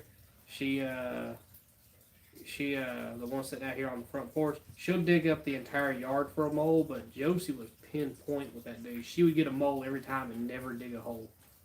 She could just get them, She'd follow the hole and she'd just catch them out of the hole. Like there'd be a small little snout hole, and that was it. She'd stop them and then she'd get them out. I loved when Josie went after moles. She can clear your yard out. But yeah, she was really good, man. 20 years old. She still had her sight. She didn't have no hearing. Oh yeah, she didn't have no hearing. That's the one thing that went was her hearing, and she leaked. So I had a special bed in here for her, that caught the pee, but it had a pillow in the middle that was also waterproof, that would raise her up. Oh yeah, so this one right here goes after squirrels too. But she leaked, and then she had no hearing, but her eyesight was fine, and she still got out there and run and played, like a puppy. Anytime we'd ride the mini bike or anything, she would chase after you, man. She was fast too. In her prime, she was faster than the mini bike. No kidding. That dog had no problem keeping up. She was a Jack Russell Terrier mix. She was my baby. But so I had her, and then had her all them years, and then my sister, she got a little black dog. Chi Chi is what she named her, which is funny because in Spanish that's a whole nother story. Actually, no, I think she did name her because I want to say it was a name she had when she come from the pound, but no, I think she did name her. Anyhow, long story short, had her for golly. Her and Josie was close. She ended up one morning, let her out to go pee, her and Josie, and this is at the time we had Boogie and Sasha, and Boogie and Sasha were playing out in the front yard, and they were I saw it all on camera. See, I have cameras around the house, and I saw it on camera. They're out there playing in the front yard, and over here on the side of the house, I saw Chi Chi run over the hill across the road, and I saw there was a coyote in the field, and she was being a big dog. She was a Chihuahua, going running after it. Well, anyhow, it bit her and was fixed to run off with her when the other two dogs, when they heard her yelp, they run over the hill. They got the coyote. They were dealing with the coyote. She come back over the hill. She tumbled a few times. When she come over here, when I got her, I took her to the vet. She had 2 broke collarbones, and I don't know. To this day, I feel like the vet had a part in her dying because nobody really likes the vet over there in Ripley. But she yeah, she they put tubes in her and they were gonna keep her overnight. And the problem was they kept her in a cage without a blanket or nothing like that. And she ended up dropping, like she froze to death basically. I had to go up there and pick her up. That hurt. But brought her back and buried her under that same tree. And her and Josie's together now. But the reason, all right, so the reason Boogie came along. So whenever my sister ended up getting Chi Chi back, and she took her away for like shit 8 or 9 months. Well, Josie fell into a depression. Man, that dog would not want to even get up. That is very true. On dogs, man, they do get yeah, they do get depressed. Well, I went and found Boogie, and in the same cage at the same pound, doing the same thing, looking all pitiful in the background, with all the other dogs, puppies up there jumping at the front. And that's how Boogie came along. And now her and Boogie's been together for all these years until she just passed. And then Sasha just happened. she showed up. Which you don't notice her, She just she does her own thing, and most of the time she stays outside. She don't even like coming in. But here lately she's been inside. She's getting on up there in age. And then Idiot Head there, she ended up coming up. I was leaving for work one day in the car, went around the bend right there, and there she was. And I opened up the door to say hey to her. She jumped up into the car, so I backed back up here, and I told my wife, I said, just keep an eye on her, see what's going on. And come to find out, somebody dumped her out down here. It's pitiful. Yeah, that's how they all came about. I didn't plan on having this many, but here they are. Her ears are what got me, though. After I saw the ears, I knew I couldn't just get rid of her. Let's see, which I don't get rid of them like that. I mean, I take them, find a home for them. I lived about 15 years without a dog, most miserable 15 years of my life. I made the decision to always have a dog going forward. Yeah, that's right. It's hard when a good dog passes. You don't want to feel that hurt ever again, but we also don't feel the joy they bring us ever again, either. That's true. That is very true. Really cutting off our noses to spite our faces. Yeah. Yep. Tink right here, this cat I got, mean as hell. I got her out of a load when she was a kitten. Didn't even have eyes open. But they were packing a load in the back, and I heard a kitten, screaming, yelling, And I crawled up into that trailer and dug down through all the scrap, and I found her at the very bottom of that scrap trailer. No shit. Semi-truck trailer now. Full of scrap. They were packing it in. There she was. She's been mean as hell ever since. She calmed on down, but she was pretty mean there for a good minute. Oh, she was lucky. Or she gets called Tink. Because the original thing, I thought she was a male cat at first, and like I said, I didn't know, so I called her Tank, and then I went to Tink. It flipped over real easy. That's why I learned you had to wipe their butt with a wet paper towel to help them poop. I was having to give her whole milk, through a syringe. Yep.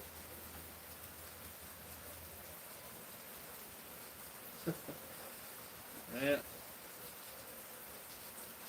Yeah, it's been fun. I enjoyed hanging out. It's been a peaceful morning, but I got a 2-year-old in there who's giving Mama a hard time, and she's about to come in here and beat on my head if I don't help her. Yep. So I'm gonna go ahead and I guess leave y'all rolling, let y'all enjoy some rain, and we'll be in here. Y'all take it easy. I'll be in here. I might come back every now and then. Oh yeah. Hopefully she don't walk up beside this and shake water all over it. Oh, he's not happy. Like, Eddie, where you at?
everybody.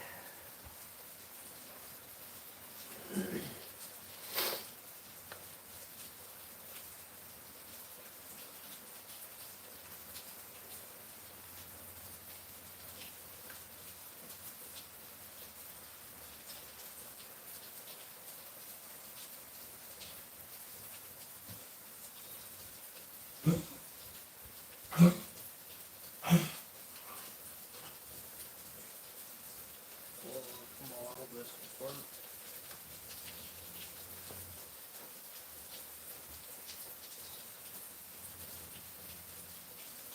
Well, let's see a squirrel. She just come off that pear tree back there. We got an evergreen, a pear tree, and then a pecan tree, but it's the closest. It's like it's the first tree you see is a pecan, the second one, a little smaller one, a pear tree, and then that last one down there, obviously is an evergreen.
So you can take the family out to lunch.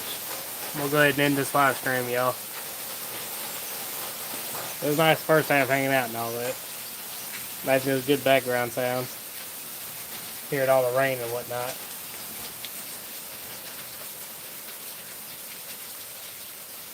But I'm fixing to get the Tahoe back over here. We'll load little man up and we're gonna run. Oh yeah, got a lovely land, man. It's beautiful out here. Peaceful. Almost 9 acres worth.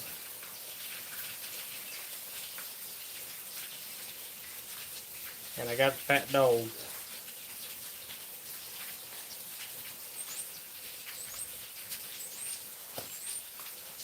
I'll probably, when that storm comes in tonight, or after we get back from, eating lunch, I'll fire it back up. But hey, we're gonna rename it. So we'll see how that goes. We'll see how that turns out.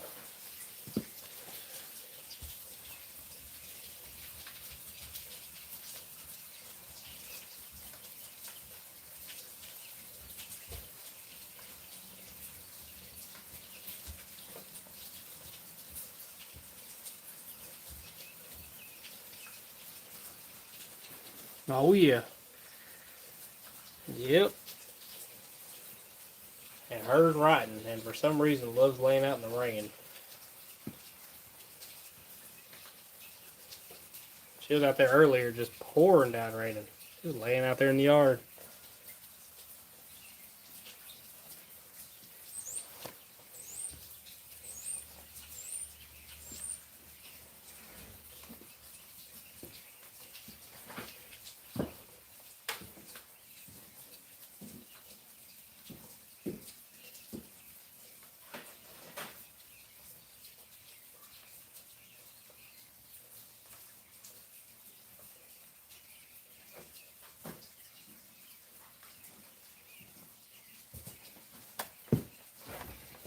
Oh shit. Ah, screen stay up. There we go.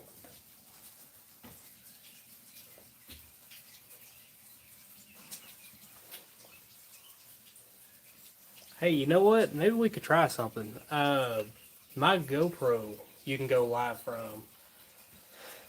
I might set it up.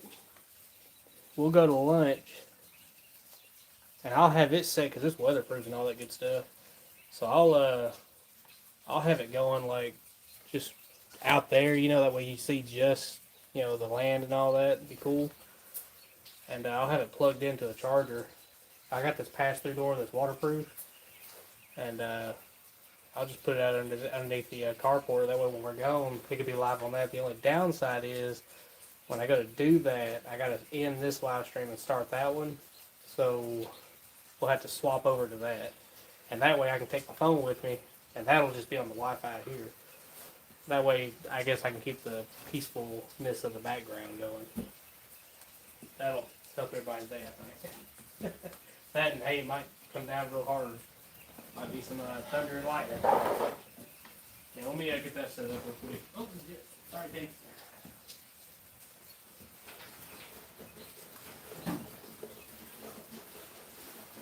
I just thought about that. I was like, holy shit, you can go live from the GoPro. So, grab that. The trick to the GoPro is to take the battery out.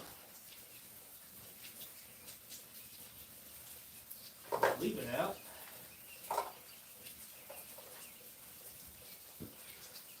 So, I appreciate the light.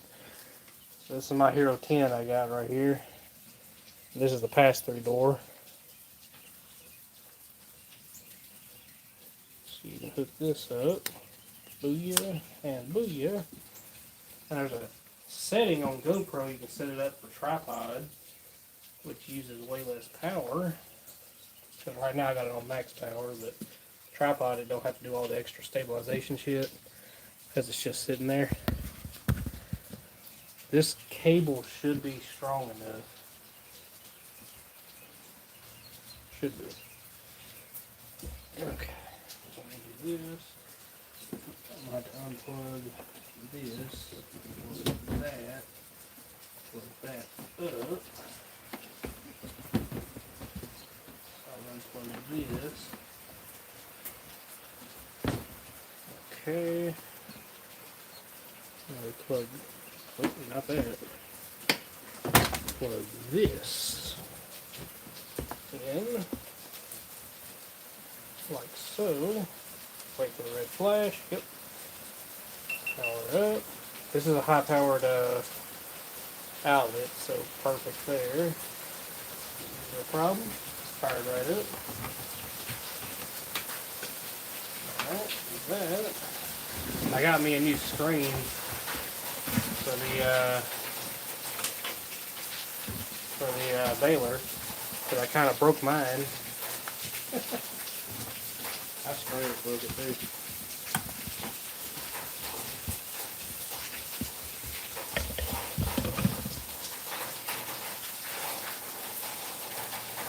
Oh yeah, it's been doing great. It's been doing awesome, dude. It's got twice that Hemi head. You can tell it's that big of a difference. Like I can lift the wheel up at any time, from a stop to about halfway through the throttle range. I can lift the front wheel off the ground and hold it.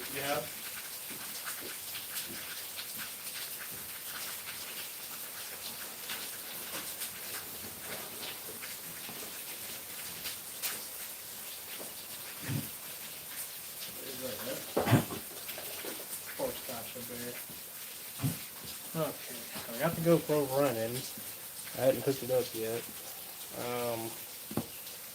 I'll use this tripod.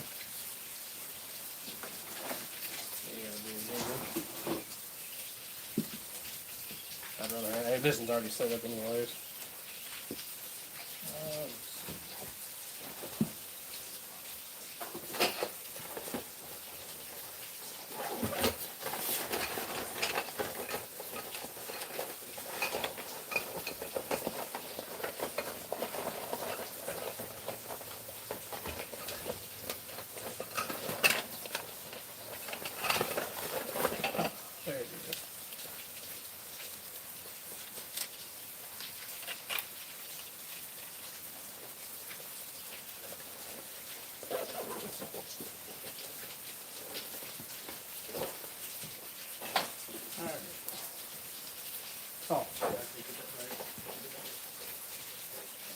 deal.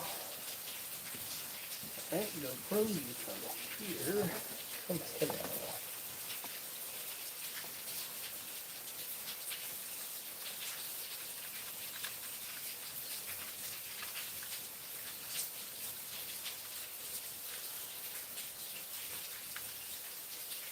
Here's the button.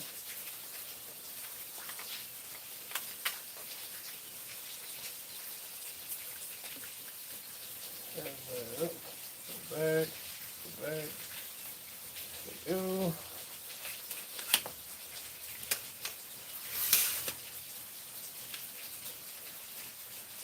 See, what would be cool is we can go back in time lapse and you can kind of watch the clouds kind of change around here and there, which would be cool on a clear day to have like just normal clouds. And this GoPro even has a time lapse feature. Yes, this one don't really go that high.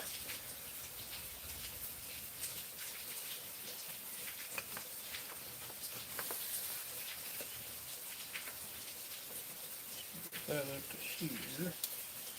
One thing I gotta watch out for is my dog. She, oops, down. Let's see. Oh, you do it from that. All right, so yeah, I'm gonna have to kill my phone. Yep. So let me get all this other stuff pulled up before I do that.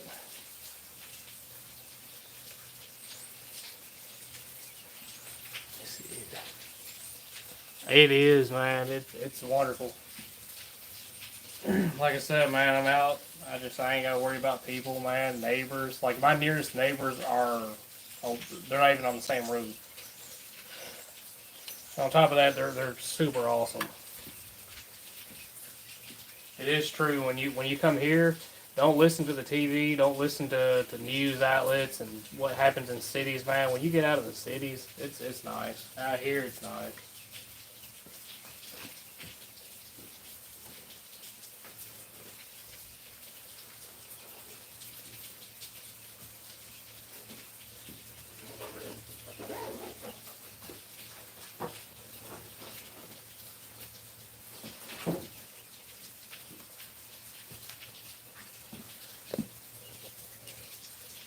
Oh yeah, 100%, dude. And see, this was back when I got this property, this house, property, and all, dude.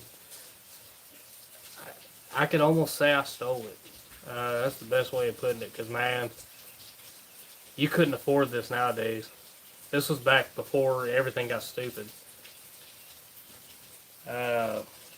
This, I'll give you a hint. All this cost about as much as a new truck down nowadays. But that's saying something. Almost 9 acres of land. Had a little shop on it. Even though it was just dirt floor. I mean, I poured concrete in it. You know, that was back before concrete got high. I never thought concrete got that high. Dude, to pour that same shop floor I got now, oh, you'd spend 20 grand. Yeah, I never knew it got that high. The back then, shit, it didn't cost me. I think I traded. I traded for that work. That was back when you could trade things. For most of it, and I paid for the rest. I think it was like $3,500. $3,500, and then I think I want to say it was a what was it I traded with that?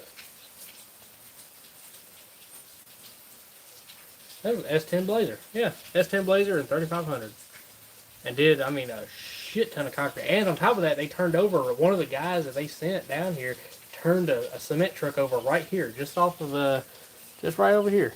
He went off that ledge for some reason. He did, and he turned over. He had 9 yards of cement on him. There's a picture somewhere here. I don't know what old phone it's on, but it's somewhere.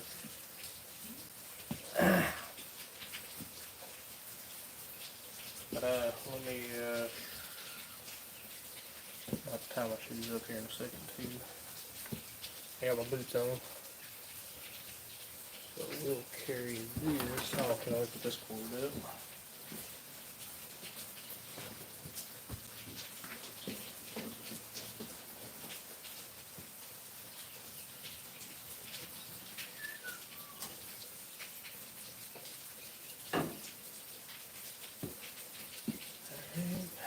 Sorry, I'm gonna have to wiggle y'all's view a little bit.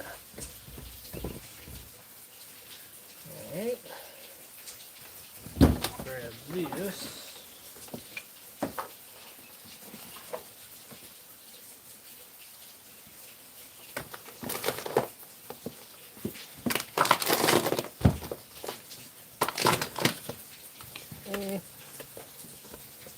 Pick y'all up. Put y'all back down. Okay. Here. Tell you what, let me face y'all to the wall right now. Let me get this all out here because I got a bit of tripod up in here.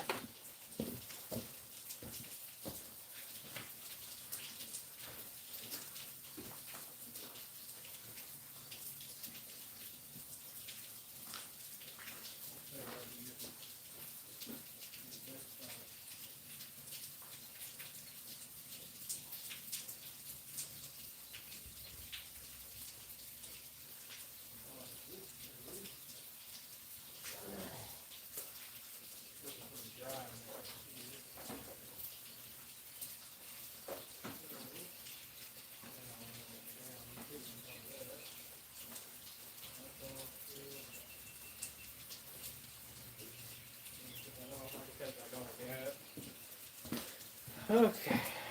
Alright, let me get y'all back out. See where I got it set up at. Okay, so what I'm gonna do, I'm gonna get off of here. It'll be a few minutes. Let me get it all set up and everything because it's gonna take a second to get all the same stuff put in.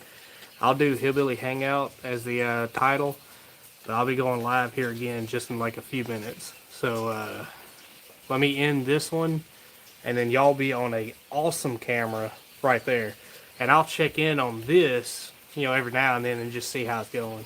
And I could probably read y'all's comments, and then I'll comment on there. And I'll be able to just actually talk to y'all back. Let's see. No takeaway delivery on your place then? No, not here. No. Yep, you gotta drive. All right, y'all. It'll start back up here in just a minute with some awesome quality.